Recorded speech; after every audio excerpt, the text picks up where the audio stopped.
ਵਾਹਿਗੁਰੂ ਜੀ ਕਾ ਖਾਲਸਾ ਵਾਹਿਗੁਰੂ ਜੀ ਕੀ ਫਤਿਹ। ਸੋ ਗੁਰੂ ਪਿਆਰੀ ਸਾਧ ਸੰਗਤ ਜੀਓ, ਜੋ ਸੰਗਤ ਏਡ ਮੈਡੀਕਲ ਕੇਅਰ ਫੰਡ ਵੱਲੋਂ ਸੇਵਾਵਾਂ ਚਲਾਈਆਂ ਜਾ ਰਹੀਆਂ ਨੇ, ਉਹਨਾਂ ਨੂੰ ਲੈ ਕੇ ਅਸੀਂ ਆ ਪਿੰਡਾਂ ਵਿੱਚ ਜੋ ਪਰਿਵਾਰ ਲੋੜਵੰਦ ਨੇ ਉਹਨਾਂ ਨਾਲ ਸਾਂਝ ਪਾਉਣ ਵਾਸਤੇ ਜਦੋਂ ਨਗਰਾਂ ਵਿੱਚ ਗਏ ਸੀਗੇ, ਅਤੇ ਸਵੇਰ ਦਾ ਸਾਨੂੰ ਫੋਨ ਇੱਕ ਮਗਰ ਬਾਰ-ਬਾਰ ਆ ਰਿਹਾ ਸੀਗਾ ਕਿ Guru Nanak Dev super speciality hospital ਵਿੱਚ ਇੱਕ ਪਰਿਵਾਰ 4 ਘੰਟੇ ਤੋਂ ਹੀ ਇੱਥੇ ਖੜ੍ਹਾ ਹੈ ਬਾਹਰ, ਅਤੇ ਮਦਦ ਵਾਸਤੇ ਜਿਹੜਾ ਹੈਲਪ ਵਾਸਤੇ ਆਪ ਜੀ ਨੂੰ ਬੇਨਤੀ ਕਰਦਾ ਪਿਆ। ਸੋ ਅਸੀਂ ਆਪ ਜੀ ਨੂੰ ਉਸ ਪਰਿਵਾਰ ਨੂੰ ਮਿਲਾਉਂਦੇ ਹਾਂ। ਸੋ ਇਹ ਵੀਰ ਜਿਹੜੇ ਰੇਹੜੀ ਦੇ ਉੱਤੇ ਇੱਥੇ ਪਹੁੰਚੇ ਨੇ, ਸਵੇਰ ਦੇ ਇਲਾਜ ਵਾਸਤੇ ਖੜ੍ਹੇ ਨੇ, ਪਰ ਪੈਸਾ ਨਾ ਹੋਣ ਦੇ ਕਾਰਨ ਜਿਹੜਾ ਮਤਲਬ ਆਪਣਾ ਕੋਈ ਟੈਸਟ ਨਹੀਂ ਕਰਵਾ ਸਕੇ। ਭੈਣ ਜੀ, ਕੀ ਨਾਮ ਭਾਜੀ ਹੋਰਾਂ ਦਾ? ਰੇਸ਼ਮ ਸਿੰਘ। ਕਿਸ ਜਗ੍ਹਾ ਤੋਂ ਆਪ ਜੀ ਆਏ ਹੋ? ਕੈਰੋਂ ਤੋਂ। ਕੈਰੋਂ ਪਿੰਡ। ਹਾਂਜੀ। ਸੋ ਇਹ ਵੀਰ ਰੇਸ਼ਮ ਸਿੰਘ ਆ, ਕਦੋਂ ਤੋਂ ਇਸ ਤਰ੍ਹਾਂ ਮਤਲਬ? ਇਹ ਭਾਜੀ ਮੈਨੂੰ ਹੋ ਗਏ 4-5 ਮਹੀਨੇ ਹੋ ਗਏ। 4-5 ਮਹੀਨਿਆਂ ਤੋਂ ਮਤਲਬ ਇਸ ਤਰ੍ਹਾਂ ਲੇਟੇ ਹੀ ਹੋਏ ਹੋ ਕਿ ਤੁਰ ਫਿਰ ਲੈਂਦੇ ਸੀ? ਪਹਿਲਾਂ ਮੈਂ ਤੁਰਿਆ ਫਿਰਦਾ ਤੇ ਬਾਅਦ 'ਚ ਫਿਰ ਡਿੱਗਣ ਕਾਰਨ ਫਿਰ ਇੱਦਾਂ ਮੰਜੇ 'ਤੇ ਬਸ। ਇਹ ਵੀ ਰੇਸ਼ਮ ਸਿੰਘ ਜੀ, ਡਿੱਗੇ ਕਿੱਦਾਂ ਤੁਸੀਂ? ਕੀ ਗੱਲ ਬਣੀ? ਘਰੇ ਲੱਗਾ ਲਾਈਟ ਜਗਾਉਣ। ਘਰੇ ਲਾਈਟ ਜਗਾਉਂਦੇ? ਹਾਂਜੀ, ਤੋਂ ਪੈਰ ਦਿਲਕ ਗਿਆ ਤਾਂ ਡਿੱਗ ਪਿਆ। ਪਹਿਲਾਂ ਹਾਕੀ ਨਾਲ ਤੁਰਿਆ ਫਿਰਦਾ। ਇਹ ਪਰਿਵਾਰ ਜਿਹੜਾ ਪਿੰਡ ਕੈਰੋਂ ਤੋਂ ਸਾਡੇ ਕੋਲ ਇੱਥੇ ਪਹੁੰਚਾ ਹੈ, ਅਤੇ Guru Nanak Dev super speciality hospital ਵਿੱਚ ਇਸ ਟਾਈਮ ਅਸੀਂ ਖੜ੍ਹੇ ਹਾਂ ਐਮਰਜੈਂਸੀ ਦੇ ਬਾਹਰ। ਅਤੇ ਵੀਰ ਹੁਣੀ ਕਾਫੀ 4 ਘੰਟਿਆਂ ਤੋਂ ਇਸ ਤਰ੍ਹਾਂ ਮਤਲਬ ਰੇੜੇ ਦੇ ਵਿੱਚ ਇਸ ਤਰ੍ਹਾਂ ਹੀ ਖੜ੍ਹੇ ਉਡੀਕ ਕਰਦੇ ਸੀਗੇ। ਸਾਨੂੰ ਕਾਫੀ ਪਿੱਛੇ ਫੋਨ ਆ ਰਿਹਾ ਸੀਗਾ ਇਹਨਾਂ ਦਾ ਕਿ ਸਾਨੂੰ ਹੈਲਪ ਦੀ ਲੋੜ ਆ ਅਤੇ ਕਿਸੇ ਤਰ੍ਹਾਂ ਹੋ ਸਕਦਾ ਸਾਡੀ ਮਦਦ ਕਰੋ। ਸੋ ਅਸੀਂ ਵੀਰ ਦਾ ਹਾਲ ਚਾਲ ਪੁੱਛਣ ਵਾਸਤੇ ਇੱਥੇ ਪਹੁੰਚੇ ਸੀਗੇ। ਸੋ ਇਹ ਪਰਿਵਾਰ ਵਾਸਤੇ ਅਸੀਂ ਹੁਣ ਡਾਕਟਰਾਂ ਕੋਲ ਜਾਵਾਂਗੇ, ਕੀ ਪ੍ਰੋਬਲਮ ਆ, ਕੀ ਇਹਨਾਂ ਦਾ ਇਲਾਜ ਹੋਣਾ ਵਾ, ਅਸੀਂ ਉਹ ਵੀ ਸਾਂਝ ਕਰਾਂਗੇ। ਅਤੇ ਹੁਣ ਅਸੀਂ ਇਹਨਾਂ ਨੂੰ ਲੈ ਕੇ ਚੱਲਦੇ ਹਾਂ। ਵੀਰ ਜੀ, ਆਓ ਆਪਾਂ ਇਹਨਾਂ ਨੂੰ ਅੰਦਰ ਲੈ ਕੇ ਚੱਲੀਏ ਡਾਕਟਰਾਂ ਕੋਲ।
ਚੰਗਾ ਭਲਾ ਆਪਣਾ ਕੰਮ ਕਰਦੇ ਸੀ, ਦਿਹਾੜੀ ਕਰਦੇ ਸੀਗੇ, ਇੱਕਦਮ ਜੋ ਸੱਟ ਲੱਗ ਗਈ। ਪਹਿਲਾਂ ਤਾਂ ਥੋੜ੍ਹਾ ਵੀਰ ਤੁਰਨ ਵੀ ਲੱਗ ਪਿਆ ਸੀਗਾ, ਫਿਰ ਬਾਅਦ ਵਿੱਚ ਘਰੇ ਕੋਈ ਕੰਮ ਕਰਦੇ ਸੀ, ਜਿਹਦੇ ਕਰਕੇ ਡਿੱਗਣ ਕਰਕੇ ਸਿੜੀ ਸੱਟ ਉਹ ਹੋਰ ਲੱਗ ਗਈ, ਰੋਗ ਵੱਧ ਗਿਆ, ਜਿਹਦੇ ਕਰਕੇ ਇੱਕਦਮ ਮੰਜੇ 'ਤੇ ਪੈ ਗਏ ਨੇ। ਪੀਟਰ ਰੇੜੇ ਜਿਹੜੇ ਮੋਟਰਸਾਈਕਲ ਦੇ ਨਾਲ ਰੇਹੜੀ ਬਣਾਈ ਹੁੰਦੀ ਆ, ਉਹ ਵੀਰ ਪਿੰਡ ਤੋਂ ਹੀ ਇਹਨਾਂ ਨੂੰ ਲੈ ਕੇ ਇੱਥੇ ਆਇਆ ਸੀਗਾ। ਸਵੇਰ ਦਾ ਫੋਨ ਆ ਰਿਹਾ ਸੀਗਾ ਕਿ ਵੀਰ ਨੂੰ ਜ਼ਰੂਰਤ ਆ ਹੈਲਪ ਦੀ। ਸੋ ਅਸੀਂ ਸੰਗਤ ਏਡ ਮੈਡੀਕਲ ਕੇਅਰ ਫੰਡ ਵੱਲੋਂ ਜੋ ਸਾਨੂੰ ਸੇਵਾਵਾਂ ਲਾਈਆਂ ਗਈਆਂ ਨੇ, ਇਹਨਾਂ ਪਰਿਵਾਰਾਂ ਦੇ ਨਾਲ ਜੋ ਦੁੱਖ ਸਾਂਝਾ ਕਰਨ ਵਾਸਤੇ ਅੱਜ ਅਸੀਂ Guru Nanak Dev super speciality hospital Tarn Taran ਵਿਖੇ ਐਮਰਜੈਂਸੀ ਵਿੱਚ ਇੱਥੇ ਡਾਕਟਰ ਸਾਹਿਬ ਸਾਡੇ ਨਾਲ ਨੇ। ਡਾਕਟਰ ਸਾਹਿਬ, ਅਸੀਂ ਜਾਣਨਾ ਚਾਹਾਂਗੇ ਕਿ ਆਪ ਜੀ ਨੇ ਜੋ ਚੈੱਕਅਪ ਕੀਤਾ, ਆਪ ਜੀ ਨਾਲ ਜੋ ਗੱਲਬਾਤ ਹੋਈ ਆ, ਇਹਨਾਂ ਦਾ ਰੋਗ ਕਿੱਥੋਂ ਤੱਕ ਹੈ, ਕਿਸ ਤਰ੍ਹਾਂ ਦਾ ਰੋਗ ਹੈ ਇਹਨਾਂ ਨੂੰ? ਦੇਖੋ, ਇਹਨਾਂ ਦੇ ਜਿਹੜੀ ਸਪਾਈਨ ਆ, ਰੀੜ੍ਹ ਦੀ ਹੱਡੀ, ਉੱਤੇ ਚੋਟ ਲੱਗੀ ਇਹਨਾਂ ਨੂੰ। ਅਤੇ ਜਿਸ ਤਰ੍ਹਾਂ ਇਹਨਾਂ ਨੇ ਦੱਸਿਆ ਵੀ 4 ਮਹੀਨੇ ਹੋ ਗਏ ਨੇ ਇਹ ਡਿੱਗ ਪਿਆ। ਅਤੇ ਇੱਕ ਤਾਂ ਇਹਨਾਂ ਲੰਬਾ ਰੀਜ਼ਨ ਹੁੰਦਾ ਜਿਹੜਾ ਲੱਕ ਦਾ, ਇੱਕ ਸਰਵਾਈਕਲ, ਉੱਥੇ ਚੋਟ ਲੱਗੀ ਜ਼ਿਆਦਾ। ਅਤੇ MRI ਇਹਨਾਂ ਨੇ ਕਰਵਾਈ ਹੈ ਪਹਿਲਾਂ, ਉਹਦੇ 'ਚ ਥੋੜ੍ਹਾ ਰੀੜ੍ਹ ਦੀ ਹੱਡੀ ਨੂੰ ਪ੍ਰੋਬਲਮ ਆਈ ਹੈ, ਪਰ ਹੁਣ MRI ਜਿਹੜੀ ਇਹਨਾਂ ਦੀ ਸਰਵਾਈਕਲ ਹੈ ਉਹ ਦੁਬਾਰਾ ਕਰਾਵਾਂਗੇ, ਕਿਉਂਕਿ ਜ਼ਿਆਦਾ ਪ੍ਰੋਬਲਮ ਸਰਵਾਈਕਲ 'ਚ ਲੱਗ ਰਹੀ ਹੈ। ਉਹ ਕਰਕੇ ਫਿਰ ਦੇਖਾਂਗੇ ਕਿ ਕੋਈ ਸਰਜਰੀ ਦੀ ਲੋੜ ਹੈ ਕਿ ਨਹੀਂ ਹੈ, ਕਿਉਂਕਿ ਫਿਲਹਾਲ ਅਜੇ ਕਨਫਰਮ ਨਹੀਂ ਹੋਇਆ। ਕੋਈ ਸਰਵਾਈਕਲ ਤੋਂ ਪਤਾ ਲੱਗਣਾ ਹੈ, ਉਹ ਆਪਾਂ MRI ਸਰਵਾਈਕਲ ਕਰਾ ਲਗੇ ਹੁਣੇ, ਉਹ ਕਰਵਾ ਕੇ ਫਿਰ ਪਤਾ ਜੋ ਵੀ ਪਲਾਨ ਬਣੇਗਾ ਨਾ ਫਿਰ ਉਸ ਤਰ੍ਹਾਂ ਟ੍ਰੀਟਮੈਂਟ ਕਰਾਂਗੇ। ਅਗਰ ਸਰਜਰੀ ਲੋੜ ਪਈ ਸਰਜਰੀ ਕਰਨੀ ਪਏਗੀ, ਨਹੀਂ ਤਾਂ ਮੈਡੀਸਿਨ ਚੱਲੇਗੀ।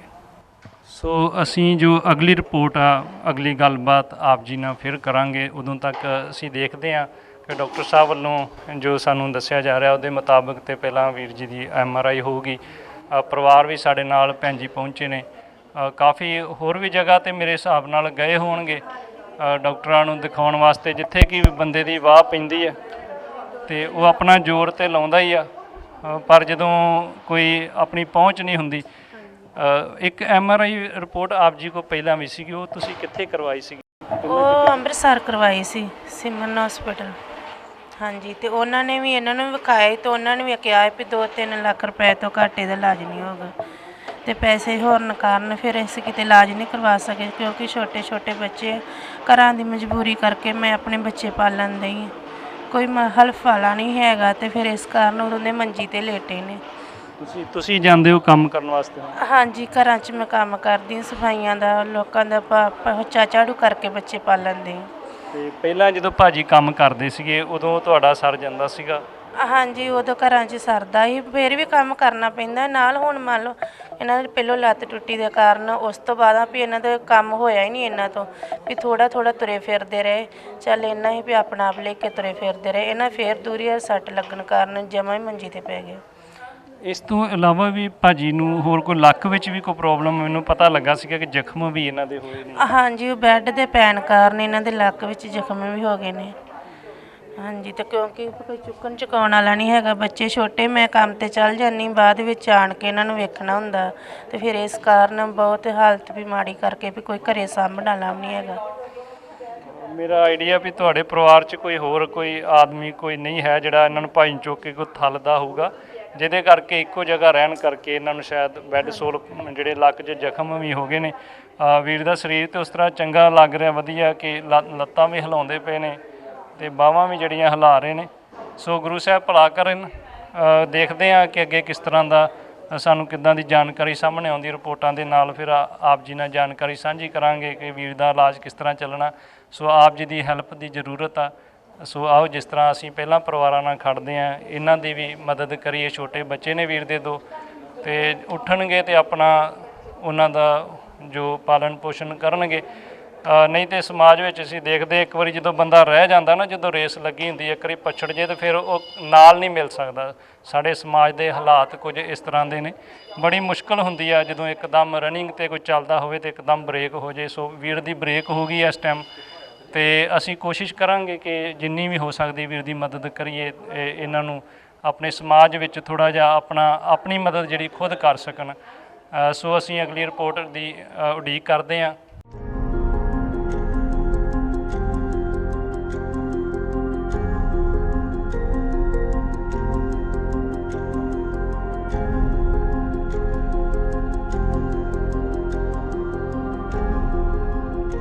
ਸੋ ਸੰਗਤ ਏਡ ਮੈਡੀਕਲ ਕੇਅਰ ਫੰਡ ਦੀ ਤਰਫੋਂ ਵੀਰ ਦਾ ਇਲਾਜ ਜਿਹੜਾ ਸ਼ੁਰੂ ਹੋ ਚੁੱਕਾ। ਟੈਸਟ ਜਿਹੜੇ ਆ ਇਹ ਰਿਪੋਰਟਾਂ ਭੇਜੀਆਂ ਜਾਣਗੀਆਂ। ਸੋ ਅਸੀਂ ਵੀਰ ਗੁਰਲਾਲ ਲਾਲੀ ਜੀ ਦਾ ਵੀ ਧੰਨਵਾਦ ਕਰਦੇ ਹਾਂ। ਇਹ ਵੀਰ ਇਹਨਾਂ ਦਾ ਉਹ ਪੀਟਰ ਜਿਹੜਾ ਵਾ ਜਿਹਦੇ ਵਿੱਚ ਲੈ ਕੇ ਵੀਰ ਨੂੰ ਇੱਥੇ ਹਸਪੀਟਲ ਪਹੁੰਚੇ ਨੇ। ਮੈਂ ਕਿਹਾ ਵੀਰ ਜੀ ਤੁਸੀਂ ਤੇ ਇਹਨਾਂ ਦੇ ਪਿੰਡੋਂ ਹੀ ਰਹਿਣ ਵਾਲੇ ਹੋ? ਹਾਂਜੀ, ਅਸੀਂ ਕੈਰੋਂ ਤੋਂ ਰਹਿਣ ਵਾਲੇ ਹਾਂ। ਕੈਰੋਂ ਤੋਂ ਰਹਿਣ ਵਾਲੇ। ਇਹ ਆਪ ਜੀ ਦੇ ਨਜ਼ਦੀਕ ਰਹਿੰਦੇ, ਕਿਸ ਤਰ੍ਹਾਂ ਲੈ ਕੇ? ਹਾਂਜੀ, ਥੋੜਾ ਹਟਵਾ ਵੈਸੇ ਤਾਂ ਸਾਡਾ ਮਤਲਬ ਥੋੜਾ ਵੱਖਰਾ ਹੈ, ਇਹ ਥੋੜਾ ਵੱਖਰਾ ਰਹਿੰਦੇ ਹੈ, ਲੇਕਿਨ ਅਸੀਂ ਇਹਨਾਂ ਦੇ ਪਿਛੋਕੜ ਬਾਰੇ ਜਾਂ ਸਾਰੇ ਕੁਝ ਜਾਣਕਾਰੀ ਰੱਖਦੇ ਹੋਏ ਮੈਂ ਚਾਹਾਂਗਾ ਕੋਈ ਇਹਨਾਂ ਦੇ ਕੋਈ ਕੰਡੀਸ਼ਨ ਬਾਰੇ ਕੋਈ ਥੋੜ੍ਹਾ ਸੰਗਤ ਨਾਲ ਸਾਂਝ ਪਾਓ, ਕਿਸ ਤਰ੍ਹਾਂ ਦੇ ਹਾਲਾਤ ਨੇ, ਪਰਿਵਾਰ ਕਿਸ ਤਰ੍ਹਾਂ ਦਾ ਪਿੱਛੋਂ? ਇਸ ਤਰ੍ਹਾਂ ਕਿ ਹਾਲਾਤ ਤਾਂ ਬਹੁਤ ਮਾੜੇ ਆ ਵੈਸੇ ਉਹਦਾ, ਅਤੇ ਪਰਿਵਾਰ ਤਾਂ ਬਹੁਤ ਵਧੀਆ ਸੀ, ਪਰ ਕੁਛ ਕੁਦਰਤੀ ਸਮਝ ਲਓ ਜਾਂ ਕਿਸ ਤਰ੍ਹਾਂ ਵੀ ਆ, ਪਰ ਵਿਚਾਰਿਆਂ ਨੂੰ ਹਾਲਾਤ ਬਹੁਤ ਜ਼ਿਆਦਾ ਮਾੜੇ ਆ। ਬੱਚੇ ਛੋਟੇ ਆ, ਕਮਾਈ ਦਾ ਕੋਈ ਸਾਧਨ ਨਹੀਂ ਹੈ, ਔਰ ਤੁਹਾਨੂੰ ਪਤਾ ਵਧਦੀ ਹੋਈ ਮਹਿੰਗਾਈ ਕਿਸ ਤਰ੍ਹਾਂ ਬੰਦੇ ਨੂੰ ਕਮਜ਼ੋਰ ਕਰੀ ਜਾ ਰਹੀ ਹੈ, ਔਰ ਭੈਣੇ ਘਰਾਂ 'ਚ ਵਿਚਾਰੀ ਕੰਮ ਕਰਕੇ ਗੁਜ਼ਾਰਾ ਕਰਦੀ ਹੈ, ਅਤੇ ਬੜੀ ਮੁਸ਼ਕਿਲ ਨਾਲ ਗੁਜ਼ਾਰਾ ਹੋ ਰਿਹਾ ਸਭ। ਉੱਤੋਂ ਆ ਜਿਹੜਾ ਬਿਮਾਰੀ ਦਾ ਕਹਿਰ, ਤਾਂ ਬੜੇ ਹਾਲਾਤ ਮਾੜੇ ਹੀ ਆ ਵੈਸੇ। ਔਰ ਮੈਂ ਇਹ ਕਹਿਣਾ ਵੀ ਜੇ ਜਿੱਥੇ ਤੱਕ ਹੋ ਸਕਦੀ ਹੈ ਇਹ ਹੈਲਪ ਕਰਨੀ ਚਾਹੀਦੀ ਹੈ, ਇਨਸਾਨੀਅਤ ਦੇ ਨਾਤੇ ਉਹਨਾਂ ਦੀ ਵੱਧ ਤੋਂ ਵੱਧ ਜਿੰਨੀ ਹੋ ਸਕੇ ਇਹਨਾਂ ਦੀ ਹੈਲਪ ਜ਼ਰੂਰ ਕਰਨੀ ਚਾਹੀਦੀ ਹੈ। ਬਸ ਇੰਨਾ ਕੁਛ ਕਹਿ ਸਕਦਾ। ਸੋ ਵੀਰ ਜੀ ਹੁਣੀ ਜਿੱਦਾਂ ਦੱਸ ਰਹੇ, ਵਾਕਈ ਸਾਡੇ ਸਮਾਜ ਦੇ ਜੋ ਹਾਲਾਤ ਨੇ ਉਹ ਬੱਤਰ ਤੋਂ ਬੱਤਰ ਹੀ ਹੋਈ ਜਾ ਰਹੇ ਨੇ।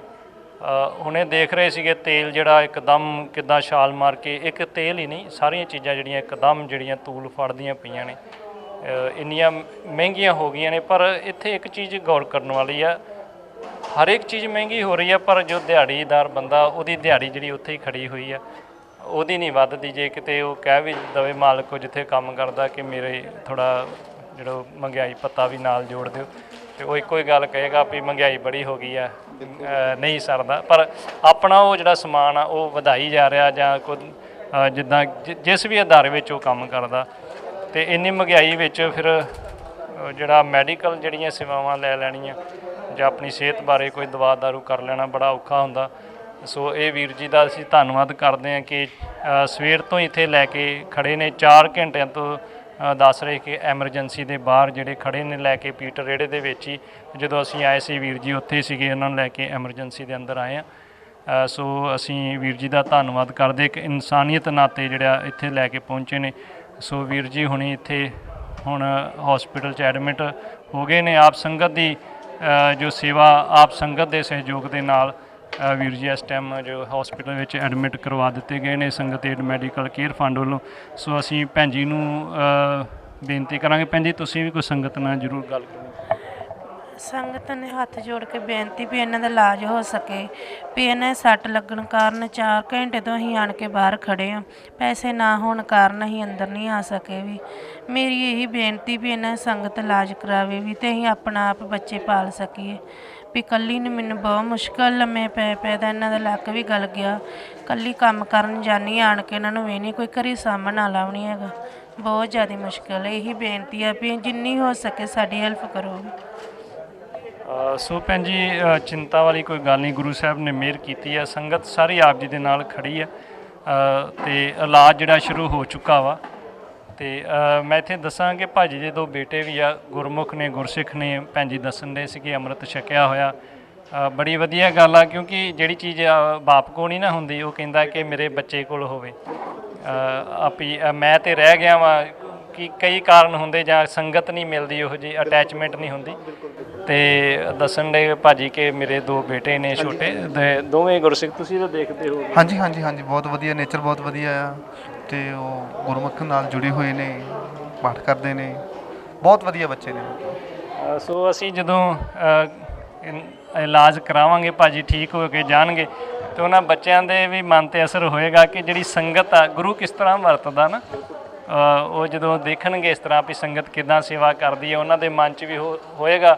ਤੇ ਕੱਲ੍ਹ ਨੂੰ ਜੇ ਕਿਤੇ ਉਹਨਾਂ ਨੂੰ ਕਿਸੇ ਵਾਸਤੇ ਖੜਨਾ ਪਏਗਾ ਤੇ ਉਹਨਾਂ ਵਾਸਤੇ ਇੱਕ ਸਿਹਤ ਹੋਏਗੀ। ਸੋ ਅਸੀਂ ਸੰਗਤਾਂ ਦਾ ਧੰਨਵਾਦ ਕਰਦੇ ਹਾਂ ਵੀ ਇਹ ਜਿਹੜੀਆਂ ਸੇਵਾਵਾਂ ਚਲਾ ਰਹੇ ਨੇ। ਸੋ ਆਪ ਜੀ ਇਸ ਤਰ੍ਹਾਂ ਹੀ ਲੱਗੇ ਰਹੋ, ਕਿਸੇ ਨਾ ਕਿਸੇ ਨੂੰ ਸਾਡੇ ਦਸਵੰਧ ਦੇ ਰੂਪ ਵਿੱਚ ਜਦੋਂ ਮਦਦ ਮਿਲਦੀ ਹੈ, ਕੋਈ ਨਵਾਂ ਜੀਵਨ ਮਿਲਦਾ ਉਸ ਨੂੰ। ਸੋ ਅਸੀਂ ਸੰਗਤਾਂ ਦਾ ਧੰਨਵਾਦ ਕਰਦੇ ਹਾਂ।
ਵਾਹਿਗੁਰੂ ਜੀ ਕਾ ਖਾਲਸਾ ਵਾਹਿਗੁਰੂ ਜੀ ਕੀ ਫਤਿਹ। ਗੁਰੂ ਰੂਪ ਪਿਆਰੀ ਸਾਧ ਸੰਗਤ ਜੀ, ਪਿਛਲੇ ਦਿਨੀ ਆਪ ਸਭ ਸੰਗਤਾਂ ਦੇ ਨਾਲ ਅਸੀਂ ਇੱਕ ਪਰਿਵਾਰ ਦੀ ਸਾਂਝ ਪਵਾਈ ਸੀ ਪਿੰਡ ਕੈਰੋਂ ਤੋਂ। ਵੀਰ ਰੇਸ਼ਮ ਸਿੰਘ ਹੋਣੀ ਜੋ ਕਿ ਕਾਫੀ ਦਿੱਕਤ ਦੇ ਵਿੱਚ ਜਿਹੜਾ ਵਾ ਪਰਿਵਾਰ ਗੁਜ਼ਰ ਰਿਹਾ ਸੀ, ਕਿਉਂਕਿ ਪਿਛਲੇ 5-7 ਮਹੀਨਿਆਂ ਤੋਂ ਵੀਰ ਰੇਸ਼ਮ ਸਿੰਘ ਦੀ ਜਿਹੜੀ ਸੀ ਉਹ ਲੱਤ ਟੁੱਟ ਗਈ ਸੀ। ਪਰਿਵਾਰ ਦੀ ਜਿੰਨੀ ਕੁ ਪਹੁੰਚ ਸੀ ਉਸ ਹਿਸਾਬ ਨਾਲ ਪਰਿਵਾਰ ਨੇ ਦੇਸੀ ਇਲਾਜ ਕਰਵਾਇਆ, ਜਿਹਦੇ ਨਾਲ ਲੱਤ ਦਾ ਜੋੜ 'ਤੇ ਪੈ ਗਿਆ। ਵੀਰ ਹਾਕੀ ਫਰਕੇ ਤੁਰ ਫਿਰਨ ਲੱਗ ਪਿਆ ਸੀ, ਪਰ ਅਚਾਨਕ ਕੀ ਹੋਇਆ ਕਿ ਬੂਹੇ ਦੀ ਸਰਦਲ ਦੇ ਨਾਲ ਪੈਰ ਅੜ ਗਿਆ ਤੇ ਵੀਰ ਰੇਸ਼ਮ ਸਿੰਘ ਹੋਣੀ ਡੇਪੇ, ਜਿਨ੍ਹਾਂ ਦੇ ਕਰਕੇ ਉਹਨਾਂ ਦੀ ਰੀੜ੍ਹ ਦੀ ਹੱਡੀ ਦੇ ਵਿੱਚ ਕਾਫੀ ਪ੍ਰੋਬਲਮ ਆ ਗਈ ਤੇ ਪਰਿਵਾਰ ਨੇ ਪਹੁੰਚ ਨਹੀਂ ਸੀ ਕਿ ਉਹ ਇੰਨਾ ਇਲਾਜ ਕਰਵਾ ਪਾਉਂਦੇ, ਤੇ ਇਸ ਕਰਕੇ ਉਹ ਗੁਰੂ ਨਾਨਕ ਦੇਵ ਹਸਪੀਟਲ ਦਿਖਾਉਣ ਲਈ ਆਏ। ਪਰ ਪਰਿਵਾਰ ਤੋਂ ਇੰਨੀ ਮਾਇਆ ਨਹੀਂ ਸੀ ਕਿ ਉਹ ਅੱਗੇ ਟ੍ਰੀਟਮੈਂਟ ਕਰਵਾ ਸਕਦੇ। ਸੋ ਆਪ ਸਭ ਸੰਗਤਾਂ ਦੇ ਸਹਿਯੋਗ ਸਦਕਾ ਸੰਗਤ ਏਡ ਮੈਡੀਕਲ ਕੇਅਰ ਫੰਡ ਦੀ ਸਮੁੱਚੀ ਟੀਮ ਨੇ ਉਸ ਪਰਿਵਾਰ ਨੂੰ ਆਪ ਜੀ ਦੀ ਗੋਦ ਵਿੱਚ ਪਾਇਆ ਅਤੇ ਉਹਦਾ ਟ੍ਰੀਟਮੈਂਟ ਸ਼ੁਰੂ ਕਰ ਦਿੱਤਾ। ਪਿਛਲੇ 4-5 ਦਿਨਾਂ ਤੋਂ ਵੀਰ ਰੇਸ਼ਮ ਸਿੰਘ ਹੋਣੀ Guru Nanak Dev super speciality hospital ਵਿੱਚ ਦਾਖਲ ਨੇ ਤੇ ਡਾਕਟਰ ਰਾਘਵ ਵਾਧਵਾ ਉਹਨਾਂ ਦਾ ਟ੍ਰੀਟਮੈਂਟ ਕਰ ਰਹੇ ਨੇ। ਤੇ ਉਹਨਾਂ ਦੇ ਕਹਿਣ ਦੇ ਮੁਤਾਬਕ ਹੀ, ਕਿਉਂਕਿ ਵੀਰ ਦੀ ਜਿਹੜੀ ਗਰਦਨ ਸੀ ਉਹ ਵੀ ਥੱਲੇ ਨਹੀਂ ਲੱਗ ਰਹੀ ਸੀ ਤੇ ਜਿਹੜੀ ਲੱਤਾਂ ਸੀ ਉਹ ਵੀ ਨਹੀਂ ਥੱਲੇ ਲੱਗ ਰਹੀਆਂ ਸੀ, ਇਸ ਕਰਕੇ ਉਹਨਾਂ ਨੇ ਕੁਝ ਆਪਸ਼ਨ ਦਿੱਤੀ ਸੀ, ਕੋਈ ਗਾਈਡਲਾਈਨ ਦਿੱਤੀ ਸੀ ਸਟਾਫ ਨੂੰ ਕਿ ਫਿਜ਼ੀਓਥੈਰੇਪੀ ਉਹਨਾਂ ਦੀ ਕਰਵਾਉਣੀ ਚਾਹੀਦੀ ਹੈ। ਸੋ ਇਸ ਕਰਕੇ ਅੱਜ ਅਸੀਂ ਉਹਨਾਂ ਦੀ ਫਿਜ਼ੀਓਥੈਰੇਪੀ ਕਰਵਾਉਣ ਦੇ ਲਈ ਗੁਰੂ ਨਾਨਕ ਦੇਵ ਹਸਪੀਟਲ ਥੱਲੇ ਫਿਜ਼ੀਓਥੈਰੇਪੀ ਜਿਹੜਾ ਸੈਂਟਰ ਉੱਥੇ ਆਏ ਆ ਤੇ ਇੱਥੇ ਡਾਕਟਰ ਸਾਹਿਬ ਵੀ ਸਾਡੇ ਕੋਲ ਮੌਜੂਦ ਨੇ। ਤੇ ਡਾਕਟਰ ਸਾਹਿਬ ਹੁਣਾਂ ਨੂੰ ਅਸਲ ਦੇ ਵਿੱਚ ਪੁੱਛਦੇ ਹਾਂ ਕਿ ਇਹਨਾਂ ਨੂੰ ਪ੍ਰੋਬਲਮ ਕੀ ਹੈ ਜਿਹਦੇ ਕਰਕੇ ਇਹ ਇੰਨੀ ਦਿੱਕਤ ਦੇ ਵਿੱਚ ਨੇ। ਤੇ ਆਓ ਆਪ ਸਭ ਸੰਗਤਾਂ ਦੀ ਅਸੀਂ ਸਾਂਝ ਪਾਉਂਦੇ ਹਾਂ ਡਾਕਟਰ ਸਾਹਿਬ ਹੁਣਾਂ ਨਾਲ। ਡਾਕਟਰ ਸਾਹਿਬ, ਵਾਹਿਗੁਰੂ ਜੀ ਕਾ ਖਾਲਸਾ ਵਾਹਿਗੁਰੂ ਜੀ ਕੀ ਫਤਿਹ। ਪਹਿਲਾਂ ਤਾਂ ਆਪ ਜੀ ਦਾ ਬਹੁਤ ਬਹੁਤ ਸ਼ੁਕਰੀਆ, ਕਿਉਂਕਿ ਜਿੰਨੀ ਵਾਰੀ ਵੀ ਗੁਰੂ ਰੂਪ ਪਿਆਰੀ ਸਾਧ ਸੰਗਤ ਜੀ ਆਪ ਜੀ ਦੀ ਜਾਣਕਾਰੀ ਲਈ ਇਹ ਗੱਲ ਦੱਸਦਾ ਕਿ ਅਸੀਂ ਪੇਸ਼ੈਂਟ ਲੈ ਕੇ ਆਉਂਦੇ ਹਾਂ, ਡਾਕਟਰ ਬਹੁਤ ਸਪੋਰਟਿਵ ਨੇ, ਬੜੇ ਪਿਆਰ ਦੇ ਨਾਲ ਪੇਸ਼ੈਂਟ ਨੂੰ ਜਿਹੜਾ ਨੇ ਉਹ ਗਾਈਡਲਾਈਨ ਦਿੰਦੇ ਨੇ। ਤੇ ਇਸੇ ਕਰਕੇ ਅੱਜ ਅਸੀਂ ਫੇਰ ਇਹਨਾਂ ਕੋਲ ਆਏ ਹਾਂ। ਤੇ ਮੈਂ ਇਹ ਚੀਜ਼ ਪੁੱਛਣਾ ਚਾਹੁੰਦਾ ਡਾਕਟਰ ਸਾਹਿਬ, ਅਸਲ ਦੇ ਵਿੱਚ ਰੇਸ਼ਮ ਸਿੰਘ ਹੁਣਾਂ ਨੂੰ ਪ੍ਰੋਬਲਮ ਕੀ ਆਈ? ਵੀਰ ਜੀ, ਜਦੋਂ ਰੇਸ਼ਮ ਸਿੰਘ ਜੀ ਡਿੱਗੇ ਨੇ, ਇਹਨਾਂ ਦੀ ਰੀੜ੍ਹ ਦੀ ਹੱਡੀ ਦੇ ਵਿੱਚ ਇੱਕ ਤਰ੍ਹਾਂ ਦਾ ਅਡੀਮਾ ਕਹਿੰਦੇ ਆ ਵੀ ਰੇਸ਼ਾ ਬਣ ਗਿਆ, ਜਿਹਦਾ ਕਰਕੇ ਬ੍ਰੇਨ ਦਾ ਇਹਨਾਂ ਦਾ ਜਿਹੜਾ ਮੈਸੇਜ ਆ ਉਹ ਪ੍ਰੋਪਰ ਪਹੁੰਚਦਾ ਨਹੀਂ ਪਿਆ ਨੀਚੇ ਤੱਕ ਸਪਾਈਨ ਸਾਰੀ ਦੇ ਥਰੂ, ਔਰ ਉਹਦਾ ਕਰਕੇ ਉਹਨਾਂ ਦੀ ਜਿਹੜੀਆਂ ਮੂਵਮੈਂਟ ਆ ਉਹਨਾਂ ਦੇ ਕੰਟਰੋਲ ਦੇ ਵਿੱਚ ਨਹੀਂ ਨੇ। ਮਤਲਬ ਕਿ ਉਹ ਹੱਥ ਪੈਰ ਦਾ ਪੂਰਾ ਪ੍ਰੋਪਰ ਪਤਾ ਚੱਲਦਾ ਹੈ ਉਹਨਾਂ ਨੂੰ, ਬਟ ਉਹਨਾਂ ਦੇ ਕੰਟਰੋਲ ਦੇ ਵਿੱਚ ਨਹੀਂ। ਉਹ ਸਪਾਈਨ ਉਹਨਾਂ ਦੀ ਆਕੜਦੀ ਹੈ, ਕਦੀ ਕਦੇ ਲੂਜ਼ ਹੋ ਜਾਂਦੀ ਹੈ। ਸੋ ਅੱਜ ਮੇਰੇ ਕੋਲ ਆਏ ਸੀ, ਉਹਨਾਂ ਦੀ ਮੈਂ ਫਾਈਲ ਦੇਖ ਕੇ ਕੀਤਾ ਵੀ ਉਹਨਾਂ ਦਾ ਜਿਵੇਂ ਹੀ ਆਪਾਂ ਉਹਨਾਂ ਨੂੰ ਐਕਸੈਸ ਪ੍ਰੋਪਰ ਕਰਾਵਾਂਗੇ ਉਹ ਠੀਕ ਹੋ ਜਾਣਗੇ ਜੀ। ਬਟ ਇਹ ਸਪਾਈਨ ਦਾ ਕੰਮ ਹੈ ਜੀ, ਸਪਾਈਨ ਦਾ ਕਰਕੇ ਮੇ ਬੀ 3 ਤੋਂ 4 ਮੰਥ ਲੱਗ ਜਾਣੇ ਇਹਨਾਂ ਨੂੰ ਪ੍ਰੋਪਰ ਰਿਕਵਰ ਹੁੰਦੇ। ਮੇਨ ਇਹਨਾਂ ਦੀ ਸਪਾਈਨ ਦੇ ਸੱਟ ਲੱਗਣ ਦੇ ਕਾਰਨ ਹੀ ਪ੍ਰੋਬਲਮ ਆਉਂਦੀ ਪਈ ਹੈ, ਕਿਉਂਕਿ ਉਹਨਾਂ ਦੇ ਹੱਥ ਵੀ ਸੌਂਦੇ ਪਏ ਨੇ। ਜਦੋਂ ਉਹ ਡਿੱਗੇ ਨੇ, ਡਿੱਗਣ ਦਾ ਕਰਕੇ ਕੋਈ ਨੀਚੇ ਚੋਟ ਆਈ ਵਰਟੀਬਰਾ ਦੇ ਵਿੱਚ, ਸਪੇਸ ਦੇ ਵਿੱਚ ਆਈ ਹੈ, ਉਹਦਾ ਕਰਕੇ ਅਡੀਮਾ ਆ ਗਿਆ। ਉਹ ਜਿੰਨਾ ਚਿਰ ਉਹ ਪੂਰਾ ਪ੍ਰੋਪਰ ਸੈਟਲ ਨਹੀਂ ਹੁੰਦਾ, ਉਹਨਾਂ ਨੂੰ ਮਸਲ ਦਾ ਪਤਾ ਨਹੀਂ ਚੱਲਣਾ, ਪ੍ਰੋਪਰ ਕੰਟਰੋਲ ਦੇ ਵਿੱਚ ਨਹੀਂ ਹੋਣਾ, ਕਿਉਂਕਿ ਬ੍ਰੇਨ ਤੋਂ ਮੈਸੇਜ ਉਹ ਸਪਾਈਨ ਨੂੰ ਜਾਊਗਾ। ਜਿੰਨਾ ਚਿਰ ਬਲੋਕੇਜ ਆ ਪ੍ਰੋਪਰ ਆਪਣੇ ਕੰਟਰੋਲ 'ਚ ਹੋਣੀ ਨਹੀਂ। ਠੀਕ ਹੈ ਜੀ, ਆਪਣਾ ਕੰਮ ਹੈ ਜੀ ਐਕਸਰਸਾਈਜ਼ ਦਾ, ਉਹ ਆਪਾਂ ਬਖੂਬੀ ਨਿਭਾ ਰਹੇ ਹਾਂ। ਬਾਕੀ ਡਾਕਟਰ ਵਾਧਵਾ ਜੀ ਦਾ ਟ੍ਰੀਟਮੈਂਟ ਅੱਛਾ ਚੱਲ ਰਿਹਾ ਹੈ, ਔਰ ਪੇਸ਼ੈਂਟ ਹਫਤਾ ਉਹਨਾਂ ਦਾ ਕੰਟਰੋਲ ਦੇ ਵਿੱਚ ਆ ਜਾਣਗੇ। ਬਾਕੀ ਪ੍ਰੋਪਰ ਰਿਕਵਰ ਹੁੰਦਾ 5 ਤੋਂ 6 ਮਹੀਨੇ ਲੱਗ ਜਾਣੇ ਦੇ ਨਾਲ ਪੇਸ਼ੈਂਟ ਨਾਲ ਠੀਕ ਹੋ ਜਾਏਗਾ ਜੀ। ਇਸ ਗੱਲ ਦੀ ਬਹੁਤ ਬਹੁਤ ਸ਼ੁਕਰੀਆ ਡਾਕਟਰ ਸਾਹਿਬ। ਤੇ ਆਪ ਸਭ ਸੰਗਤਾਂ ਦੀ ਜਾਣਕਾਰੀ ਲਈ ਡਾਕਟਰ ਸਾਹਿਬ ਹੁਣਾਂ ਨੇ ਬੜੀ ਹੀ ਅਹਿਮ ਜਾਣਕਾਰੀ ਦਿੱਤੀ ਹੈ। ਇਹ ਡਾਕਟਰ ਸਾਹਿਬ, ਇਹਦੇ ਹਿਸਾਬ ਨਾਲ ਆਪਾਂ ਇਹ ਵੀ ਕਹਿ ਸਕਦੇ ਕਿ ਉਹਨਾਂ ਦਾ ਬ੍ਰੇਨ ਹੈ ਜਿਹੜਾ ਉਹ ਕੌਨਸ਼ੀਅਸ ਨਹੀਂ ਹੈ? ਹਾਂਜੀ, ਬ੍ਰੇਨ ਕੌਨਸ਼ੀਅਸ ਨਹੀਂ ਹੈਗਾ, ਕਿਉਂਕਿ ਡਿੱਗਣ ਦਾ ਕਾਰਨ ਕਰਕੇ ਉਹਨਾਂ ਦੀ ਜਿਹੜੀ ਸਪਾਈਨ ਆ ਡਿਸਟਰਬ ਬ੍ਰੇਨ ਨੂੰ ਵੀ ਕਰਦੀ ਪਈ ਆ ਜੀ। ਉਹ ਥੋੜ੍ਹਾ ਜਿਹਾ ਤਾਂ ਕਰਕੇ ਹੀ ਕਰਦੇ ਪਏ ਨੇ, ਅਦਰਵਾਈਜ਼ ਹੋਰ ਕੋਈ ਪ੍ਰੋਬਲਮ ਇੰਨੀ ਜ਼ਿਆਦਾ ਸੀਰੀਅਸ ਨਹੀਂ ਹੈਗੀ। ਸੋ ਗੁਰੂ ਰੂਪ ਪਿਆਰੀ ਸਾਧ ਸੰਗਤ ਜੀ, ਡਾਕਟਰ ਸਾਹਿਬ ਉਹਨਾਂ ਨੇ ਬੜੀ ਹੀ ਅਹਿਮ ਜਾਣਕਾਰੀ ਆਪ ਸਭ ਸੰਗਤਾਂ ਦੇ ਨਾਲ ਸਾਂਝੀ ਕੀਤੀ ਹੈ, ਕਿਉਂਕਿ ਜਿਹੜੀ ਗੱਲ ਵੀ ਉਹਨਾਂ ਦਾ ਬ੍ਰੇਨ ਜਿਹੜਾ ਉਹ ਕੌਨਸ਼ੀਅਸ ਨਹੀਂ ਹੈ, ਉਹਨੂੰ ਪੂਰਾ ਪਤਾ ਨਹੀਂ ਚੱਲ ਰਿਹਾ ਵੀ ਜਿਹੜੀ ਕਮਾਂਡ ਦੇਣੀ ਹੁੰਦੀ ਹੈ ਸਾਡੇ ਬ੍ਰੇਨ ਨੇ, ਇਸ ਕਰਕੇ। ਤੇ ਬਾਕੀ ਆਪ ਸਭ ਸੰਗਤਾਂ ਦੇ ਸਹਿਯੋਗ ਸਦਕਾ ਉਹਨਾਂ ਦਾ ਇਲਾਜ ਜਿਹੜਾ ਉਹ ਚੱਲ ਰਿਹਾ ਹੈ। ਡਾਕਟਰ ਸਾਹਿਬ ਉਹਨਾਂ ਦੇ ਹੱਥ 'ਚ ਬੜੀ ਅਕਾਲ ਪੁਰਖ ਪਰਮਾਤਮਾ ਨੇ ਸ਼ਫਾ ਬਖਸ਼ੀ ਹੈ ਤੇ ਬੜੇ ਪਿਆਰ ਦੇ ਨਾਲ ਉਹ ਟ੍ਰੀਟਮੈਂਟ ਕਰਦੇ ਨੇ ਤੇ ਆਸ ਕਰਦੇ ਹਾਂ ਕਿ ਇਹ ਵੀ ਪ੍ਰੋਪਰ ਠੀਕ ਹੋ ਕੇ ਤੇ ਜ਼ਰੂਰ ਆਪਣੇ ਪਰਿਵਾਰ ਦਾ ਜਿਹੜਾ ਵਾ ਉਹ ਰੋਜ਼ਗਾਰ ਲਈ ਅੱਗੇ ਤੋੜਨਗੇ ਆਪਣੇ ਪਰਿਵਾਰ ਨੂੰ, ਕਿਉਂਕਿ ਛੋਟੇ ਛੋਟੇ 2 ਬੱਚੇ ਨੇ ਵੀਰ ਜੀ ਹੁਣਾਂ ਦੇ। ਤੇ ਜ਼ਿੰਮੇਵਾਰੀਆਂ ਆਪ ਸਭ ਸੰਗਤਾਂ ਨੂੰ ਪਤਾ ਹੀ ਕਿ ਪਰਿਵਾਰ ਦੀਆਂ ਦੇ ਉੱਪਰ, ਮਾਤਾ ਪਿਤਾ ਦੇ ਉੱਪਰ ਕਿੰਨੀਆਂ ਭਾਰੀਆਂ ਹੁੰਦੀਆਂ ਨੇ। ਉਹਨਾਂ ਦੀ ਵਾਈਫ ਹੈ, ਉਹ ਵੀ ਵਿਚਾਰੀ ਹੁਣ ਘਰਾਂ ਦਾ ਨਾਲ ਕੰਮ ਕਰਦੀ ਹੈ, ਫਿਰ ਆਣ ਕੇ ਇਹਨਾਂ ਨੂੰ ਦੇਖਦੀ ਸੀ। ਤੇ ਪਰ ਹੁਣ ਜਦੋਂ ਤੋਂ ਉਹ ਮੰਜੇ 'ਤੇ ਪੈ ਗਏ ਨੇ ਤੇ ਜਿਹੜਾ ਪਰਿਵਾਰ ਦਾ ਜਿਹੜਾ ਸਿਸਟਮ ਆ ਉਹ ਬੜਾ ਔਖਾ ਹੋ ਗਿਆ ਹੈ। ਸੋ ਇਸ ਕਰਕੇ ਗੁਰੂ ਰੂਪੀ ਪਿਆਰੀ ਸਾਧ ਸੰਗਤ ਜੀ, ਸੰਗਤ ਏਡ ਮੈਡੀਕਲ ਕੇਅਰ ਫੰਡ ਦੀ ਸਮੁੱਚੀ ਟੀਮ ਦਾ ਇਹੀ ਉਪਰਾਲਾ ਹੁੰਦਾ ਹੈ ਕਿ ਵੱਧ ਤੋਂ ਵੱਧ ਇਹੋ ਜਿਹੇ ਲੋੜਵੰਦ ਪਰਿਵਾਰ ਆਪ ਸਭ ਸੰਗਤਾਂ ਦੀ ਝੋਲੀ ਦੇ ਵਿੱਚ ਪਾਏ ਜਾਣ, ਤਾਂ ਜੋ ਆਪ ਸਭ ਸੰਗਤਾਂ ਦਾ ਜਿਹੜਾ ਦਸਵੰਧ ਹੈ ਉਹ ਸਹੀ ਜਗ੍ਹਾ 'ਤੇ ਲੱਗ ਸਕੇ। ਤੇ ਇਸ ਕਰਕੇ ਸੰਗਤ ਏਡ ਮੈਡੀਕਲ ਕੇਅਰ ਫੰਡ ਦੀ ਸਮੁੱਚੀ ਟੀਮ ਪਿੰਡ ਨਗਰ ਸ਼ਹਿਰ ਜਾ ਕੇ ਜਿੱਥੇ ਵੀ ਕੋਈ ਗਰੀਬ ਗੁਰਬਾ ਲੋੜਵੰਦ ਪਰਿਵਾਰ ਹੁੰਦਾ ਹੈ ਤੇ ਆਪ ਸਭ ਸੰਗਤਾਂ ਦੇ ਨਾਲ ਉਹ ਸਾਂਝ ਪਵਾ ਕੇ ਤੇ ਉਹਦਾ ਇਲਾਜ ਹੈ ਜਿਹੜਾ ਉਹ ਸ਼ੁਰੂ ਕਰਵਾਇਆ ਜਾਂਦਾ ਹੈ। ਤੇ ਗੁਰੂ ਰੂਪੀ ਪਿਆਰੀ ਸਾਧ ਸੰਗਤ ਜੀ, ਫਿਰ ਅਗਲੀ ਜੋ ਵੀ ਜਾਣਕਾਰੀ ਡਾਕਟਰ ਰਾਘਵ ਵਾਧਵਾ ਜੀ ਨਾਲ ਮਿਲ ਕੇ ਕਿ ਇਹਨਾਂ ਦਾ ਕਿੰਨਾ ਸਮਾਂ ਟ੍ਰੀਟਮੈਂਟ, ਜਿਵੇਂ ਡਾਕਟਰ ਸਾਹਿਬ ਹੋਣਾ ਨੇ ਆਪਣੀ ਗਾਈਡਲਾਈਨ ਦੇ ਦਿੱਤੀ ਹੈ ਕਿ 4 ਤੋਂ 5 ਮਹੀਨੇ ਫਿਰ ਵੀ ਇਹਨਾਂ ਨੂੰ ਜਿਹੜੇ ਲੱਗ ਜਾਣੇ ਨੇ, ਸਮੇਂ ਸਿਰ ਇਹਨਾਂ ਨੂੰ ਜੇ ਛੁੱਟੀ ਵੀ ਮਿਲ ਜਾਂਦੀ, ਵੈਸੇ ਤੇ ਇਹ ਡਾਕਟਰ ਰਾਘਵ ਵਾਧਵਾ ਜੀ ਦੱਸਣਗੇ ਵੀ ਕਦੋਂ ਤੋਂ ਇਹਨਾਂ ਨੂੰ ਛੁੱਟੀ ਮਿਲਦੀ ਹੈ, ਪਰ ਫਿਰ ਵੀ ਜਦੋਂ ਉਹਨਾਂ ਨੂੰ ਲੈ ਕੇ ਆਉਣਾ ਪੈਣਾ ਫਿਰ ਇੱਥੇ ਫਿਜ਼ੀਓਥੈਰੇਪੀ। ਸੋ ਇਸ ਕਰਕੇ ਗੁਰੂ ਰੂਪੀ ਪਿਆਰੀ ਸਾਧ ਸੰਗਤ ਜੀ, ਆਪ ਸਭ ਸੰਗਤਾਂ ਦੇ ਸਾਥ ਦੀ ਬੜੀ ਲੋੜ ਹੈ। ਤੇ ਕਿਉਂਕਿ ਆਪ ਜੀ ਦੇ ਸਾਥ ਤੋਂ ਬਿਨਾਂ ਤੇ ਕੁਝ ਵੀ ਨਹੀਂ। ਸਾਡੇ ਸਿਆਣੇ ਕਹਿੰਦੇ ਹੁੰਦੇ ਨੇ ਕਿ ਬੰਦਾ ਹੀ ਬੰਦੇ ਦਾ ਦਾਰੂ ਹੈ। ਸੋ ਇਸ ਕਰਕੇ ਗੁਰੂ ਰੂਪ ਪਿਆਰੀ ਸਾਧ ਸੰਗਤ ਜੀ, ਵੱਧ ਤੋਂ ਵੱਧ ਸੰਗਤ ਏਡ ਮੈਡੀਕਲ ਕੇਅਰ ਫੰਡ ਦੀ ਸਮੁੱਚੀ ਟੀਮ ਦੀ ਸਪੋਰਟ ਕਰੋ, ਤਾਂ ਜੋ ਹੋਰ ਵੱਧ ਚੜ੍ਹ ਕੇ ਤੇ ਲੋੜਵੰਦ ਪਰਿਵਾਰਾਂ ਦੀ ਮਦਦ ਹੋ ਸਕੇ। ਸੋ ਗੁਰੂ ਰੂਪ ਪਿਆਰੀ ਸਾਧ ਸੰਗਤ ਜੀ, ਆਪ ਸਭ ਸੰਗਤਾਂ ਦੇ ਨਾਲ ਹੁਣੇ ਅਸੀਂ ਸਾਂਝ ਪਾਈ ਸੀ ਥੱਲੇ ਫਿਜ਼ੀਓਥੈਰੇਪੀ ਦੇ ਵਿੱਚ, ਜਿੱਥੇ ਡਾਕਟਰ ਸਾਹਿਬ ਹੋਣਾ ਨੇ ਬੜੀ ਅਹਿਮ ਜਾਣਕਾਰੀ ਆਪ ਸਭ ਸੰਗਤਾਂ ਦੇ ਨਾਲ ਸਾਂਝੀ ਕੀਤੀ ਸੀ। ਤੇ ਹੁਣ ਅਸੀਂ ਸਰਜੀਕਲ ICU ਦੇ ਵਿੱਚ ਆਏ ਹਾਂ, ਜਿੱਥੇ ਵੀਰ ਰੇਸ਼ਮ ਸਿੰਘ ਹੁਣੀ ਐਡਮਿਟ ਨੇ ਤੇ ਆਪ ਸਭ ਸੰਗਤਾਂ ਦੇ ਸਹਿਯੋਗ ਸਦਕਾ ਇਹਨਾਂ ਦਾ ਜਿਹੜਾ ਵਾ ਉਹ ਟ੍ਰੀਟਮੈਂਟ ਚੱਲ ਰਿਹਾ ਹੈ। ਥੋੜ੍ਹੀ ਜਿਹੀ ਜਾਣਕਾਰੀ ਆਪ ਸਭ ਸੰਗਤਾਂ ਨੂੰ ਮੈਂ ਪਿਛਲੀ ਥੋੜ੍ਹੀ ਜਿਹੀ ਪਰਿਵਾਰ ਦੀ ਦੇ ਦੇਵਾਂ ਕਿ ਵੀਰ ਜੀ ਹੁਣੀ ਦੇ 2 ਹੀ ਬੇਟੇ ਨੇ, ਇੱਕ ਪਤਨੀ ਨੇ, 4 ਜੀ ਨੇ ਕੁੱਲ, ਤੇ ਘਰ 'ਚ ਕਮਾਉਣ ਵਾਲੇ ਇਹ ਇਕੱਲੇ ਹੀ ਸਨ। ਤੇ ਪਿਛਲੇ 5-6 ਮਹੀਨੇ ਜਿਹੜੀ ਸੀ ਉਹ ਇਹਨਾਂ ਦੀ ਜਿਹੜੀ ਸੀ ਲੱਤ ਟੁੱਟ ਗਈ ਸੀ ਤੇ ਪਰਿਵਾਰ ਨੇ ਆਪਣੀ ਪਹੁੰਚ ਮੁਤਾਬਕ ਜਿਹੜਾ ਸੀ ਉਹ ਇਲਾਜ ਤੇ ਕਰਵਾ ਲਿਆ, ਪਰ ਘਰ ਦੇ ਵਿੱਚ ਤੁਰਦਿਆਂ ਫਿਰਦਿਆਂ ਬੂਹੇ ਦੀ ਸਰਦਲ ਦੇ ਨਾਲ ਇਹਨਾਂ ਦਾ ਪੈਰ ਜਿਹੜਾ ਸੀ ਉਹ ਅੜ ਗਿਆ ਸੀ, ਜਿਹਦੇ ਕਰਕੇ ਇਹਨਾਂ ਦੀ ਰੀੜ੍ਹ ਦੀ ਹੱਡੀ ਦੇ ਵਿੱਚ ਪ੍ਰੋਬਲਮ ਆ ਗਈ ਸੀ। ਤੇ ਆਪ ਸਭ ਸੰਗਤਾਂ ਨੂੰ ਪਹਿਲੀ ਵੀਡੀਓ ਦੇ ਵਿੱਚ ਅਸੀਂ ਦੱਸਿਆ ਸੀ ਕਿ ਪਰਿਵਾਰ ਵੀਰ ਰੇਸ਼ਮ ਸਿੰਘ ਹੋਣਾ ਨੂੰ ਲੈ ਕੇ Guru Nanak Dev super speciality hospital ਦੇ ਵਿੱਚ ਆਇਆ ਸੀ, ਪਰ ਮਾਇਆ ਦੀ ਕਮੀ ਹੋਣ ਕਰਕੇ ਇੰਨੀ ਪਰਿਵਾਰ ਦੀ ਪਹੁੰਚ ਨਹੀਂ ਸੀ ਕਿ ਉਹ ਇਲਾਜ ਕਰਵਾ ਲੈਂਦੇ। ਤੇ 4 ਘੰਟੇ ਇਹਨਾਂ ਨੇ ਬਾਹਰ ਐਮਰਜੈਂਸੀ ਦੇ ਬਾਹਰ ਹੀ ਵੀਰ ਜੀ ਨੂੰ ਜਿਹੜਾ ਪੀਟਰ ਰੇੜਾ ਹੁੰਦਾ ਉਹਦੇ ਵਿੱਚ ਖਿਲਾਰੀ ਛੱਡਿਆ, ਕਿਉਂਕਿ ਪਰਿਵਾਰ ਦੀ ਨਹੀਂ ਪਹੁੰਚ ਨਹੀਂ ਸੀ ਕਿ ਅੱਗੇ ਟ੍ਰੀਟਮੈਂਟ ਜਿਹੜਾ ਸੀ ਉਹ ਵੀਰ ਰੇਸ਼ਮ ਸਿੰਘ ਦਾ ਸ਼ੁਰੂ ਕਰਵਾ ਸਕਦੇ। ਸੋ ਇਸ ਕਰਕੇ ਸੰਗਤ ਏਡ ਮੈਡੀਕਲ ਕੇਅਰ ਫੰਡ ਦੀ ਟੀਮ ਨੇ ਫਿਰ ਪਰਿਵਾਰ ਤੱਕ ਪਹੁੰਚ ਕੀਤੀ ਤੇ ਆਪ ਸਭ ਸੰਗਤਾਂ ਦੇ ਸਹਿਯੋਗ ਸਦਕਾ ਵੀਰ ਰੇਸ਼ਮ ਸਿੰਘ ਨੂੰ Guru Nanak Dev super speciality hospital Tarn Taran ਵਿਖੇ ਦਾਖਲ ਕਰਵਾਇਆ ਸੀ ਤੇ ਇਲਾਜ ਇਹਨਾਂ ਦਾ ਚੱਲ ਰਿਹਾ ਹੈ। ਤੇ ਆਪ ਸਭ ਸੰਗਤਾਂ ਦੇ ਨਾਲ ਵੀਰ ਰੇਸ਼ਮ ਸਿੰਘ ਉਹਨਾਂ ਦੀ ਵੀ ਅਸੀਂ ਸਾਂਝ ਪਾਉਂਦੇ, ਕਿਉਂਕਿ ਅੱਜ ਅਸੀਂ ਇਹਨਾਂ ਦਾ ਹਾਲ ਚਾਲ ਪੁੱਛਣ ਲਈ Guru Nanak Dev super speciality hospital Tarn Taran ਵਿਖੇ ਪਹੁੰਚੇ ਸਾਂ। ਤੇ ਆਪ ਵੀਰ ਜੀ ਉਹਨਾਂ ਦੀ ਨਾਲ ਤੁਹਾਡੀ ਸਾਂਝ ਕਰਾਉਂਦੇ ਹਾਂ। ਵੀਰ ਜੀ ਕੀ ਹਾਲ ਹੈ ਤੁਹਾਡਾ? ਠੀਕ ਆ ਵੀਰ ਜੀ, ਅੱਗੇ ਨੂੰ ਹਾਂਜੀ। ਤਾਂ ਡਾਕਟਰ ਸਾਹਿਬ ਆਂਦੇ ਵੀ ਹੋਊਗਾ, ਹੱਲ ਕਰਾਂਗੇ ਜ਼ਰੂਰ। ਹਾਂਜੀ, ਠੀਕ ਕਰਨਗੇ। ਹਾਂਜੀ, ਇਹ ਸੰਗਤਾਂ ਦੀ ਮਿਹਰਬਾਨੀ ਭਾਜੀ ਨਾਲ ਤੁਹਾਡੀ, ਗੁਰੂ ਮਹਾਰਾਜ ਦੀ।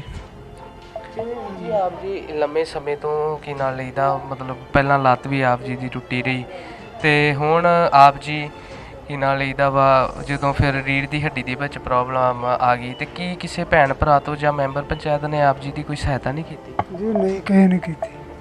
ਹਾਂਜੀ, ਘਰ ਦੀ ਵਿਚਾਰੀ ਜਿੰਨੇ ਜੋਗੇ ਹੈਗੀ ਉਹ ਕਰਦੀ ਰਹੀ। ਉਹਨੇ ਲੱਤ ਦਾ ਇਲਾਜ ਕਰਾਇਆ ਪਹਿਲਾਂ, ਮੁੜ ਕੇ ਇੰਨੀ ਪਹੁੰਚ ਨਹੀਂ ਪਈ ਉਹਨਾਂ ਦੀ ਤੇ ਪੈਸੇ ਖਣੋ ਫਿਰ ਰਹਿ ਗਏ ਤੇ ਆ ਜ਼ਿਆਦਾ ਪ੍ਰੋਬਲਮ ਆਏਗੀ ਇਸ ਕਰਕੇ। ਜਿਵੇਂ ਵੀਰ ਜੀ ਆਪ ਜੀ ਪਹਿਲਾਂ ਚਲੋ ਆਪਣੀ ਕਿਰਤ ਕਰਦੇ ਹੋਗੇ, ਚਲੋ ਬਹੁਤਾ ਵਧੀਆ ਤਾਂ ਨਹੀਂ, ਪਰ ਟਾਈਮ ਪਾਸ ਤੇ ਹੁੰਦਾ ਹੀ ਹੋਵੇਗਾ, ਜ਼ਿੰਦਗੀ ਜਿਹੜੀ ਸੀ ਚੱਲਦੀ ਹੋਵੇਗੀ। ਪਰ ਜਿਵੇਂ ਹੁਣ ਆਪ ਜੀ ਕਾਫੀ ਲੰਬੇ ਸਮੇਂ ਤੋਂ ਬੈੱਡ 'ਤੇ ਜੀ, ਤੇ ਆਪ ਜੀ ਨੂੰ ਪਤਾ ਹੈ ਕਿ ਘਰਾਂ ਦੇ ਖਰਚੇ ਜਿਹੜੇ ਨੇ ਉਹ ਬੜੇ ਮਹਿੰਗੇ ਨੇ, ਤੇ ਪਰਿਵਾਰ ਦਾ ਕਿਵੇਂ ਪਿੱਛੇ ਚੱਲਦਾ ਸੀ ਗੁਜ਼ਾਰਾ? ਪਰਿਵਾਰ ਦਾ ਇਦਾਂ ਕਰਦੀ, ਘਰਾਂ 'ਚ ਕੰਮ ਕੁਮ ਕਰਦੀ, ਕਮਾ ਕੇ ਲਿਆਉਂਦੀ, ਉਹ ਬੱਚੇ ਪਾਲਦੀ ਪਈ। ਹਾਂਜੀ, ਬਸ ਮੈਂ ਤਾਂ ਤੁਹਾਨੂੰ ਦੱਸਿਆ ਮੰਜੇ 'ਤੇ ਹਾਂ। ਹਾਂਜੀ। ਸੋ ਗੁਰੂ ਰੂਪ ਪਿਆਰੀ ਸਾਧ ਸੰਗਤ ਜੀ, ਵੀਰ ਜੀ ਉਹਨਾਂ ਨੇ ਨਾਲ ਇਹ ਵੀ ਆਪਾਂ ਪਰਿਵਾਰ ਦਾ ਵੀ ਥੋੜ੍ਹਾ ਜਿਹਾ ਪੁੱਛਦੇ ਹਾਂ। ਮੈਂ ਕਹਿੰਦਾ ਵੀਰ ਜੀ ਥੋੜ੍ਹੀ ਜਿਹੀ ਸੰਗਤ ਨੂੰ ਪਰਿਵਾਰ ਬਾਰੇ ਵੀ ਜਾਣਕਾਰੀ ਆਪ ਜੀ ਜ਼ਰੂਰ ਦਿਓ ਕਿ ਕਿੰਨੇ ਬੱਚੇ ਨੇ ਤੁਹਾਡੇ? ਬੱਚੇ 2 ਹੀ ਆ, ਪੜ੍ਹਦੇ ਛੋਟੇ ਆ ਜੀ, ਕੰਮ ਕਾਰ ਜੋਗੇ ਨਹੀਂ ਹਜੇ। ਹਾਂਜੀ। ਮੈਨੂੰ ਇਹ ਪਤਾ ਲੱਗਾ ਸੀ ਤੁਹਾਡੀ ਮਿਸਿਸ ਤੋਂ ਕਿ ਦੋਵੇਂ ਤੁਹਾਡੇ ਬੱਚੇ ਜਿਹੜੇ ਨੇ ਉਹ ਗੁਰਸਿੱਖ ਨੇ। ਹਾਂਜੀ ਗੁਰਸਿੱਖ ਆ, ਦੋਵੇਂ ਗਿਆਨੀ। ਹਾਂਜੀ।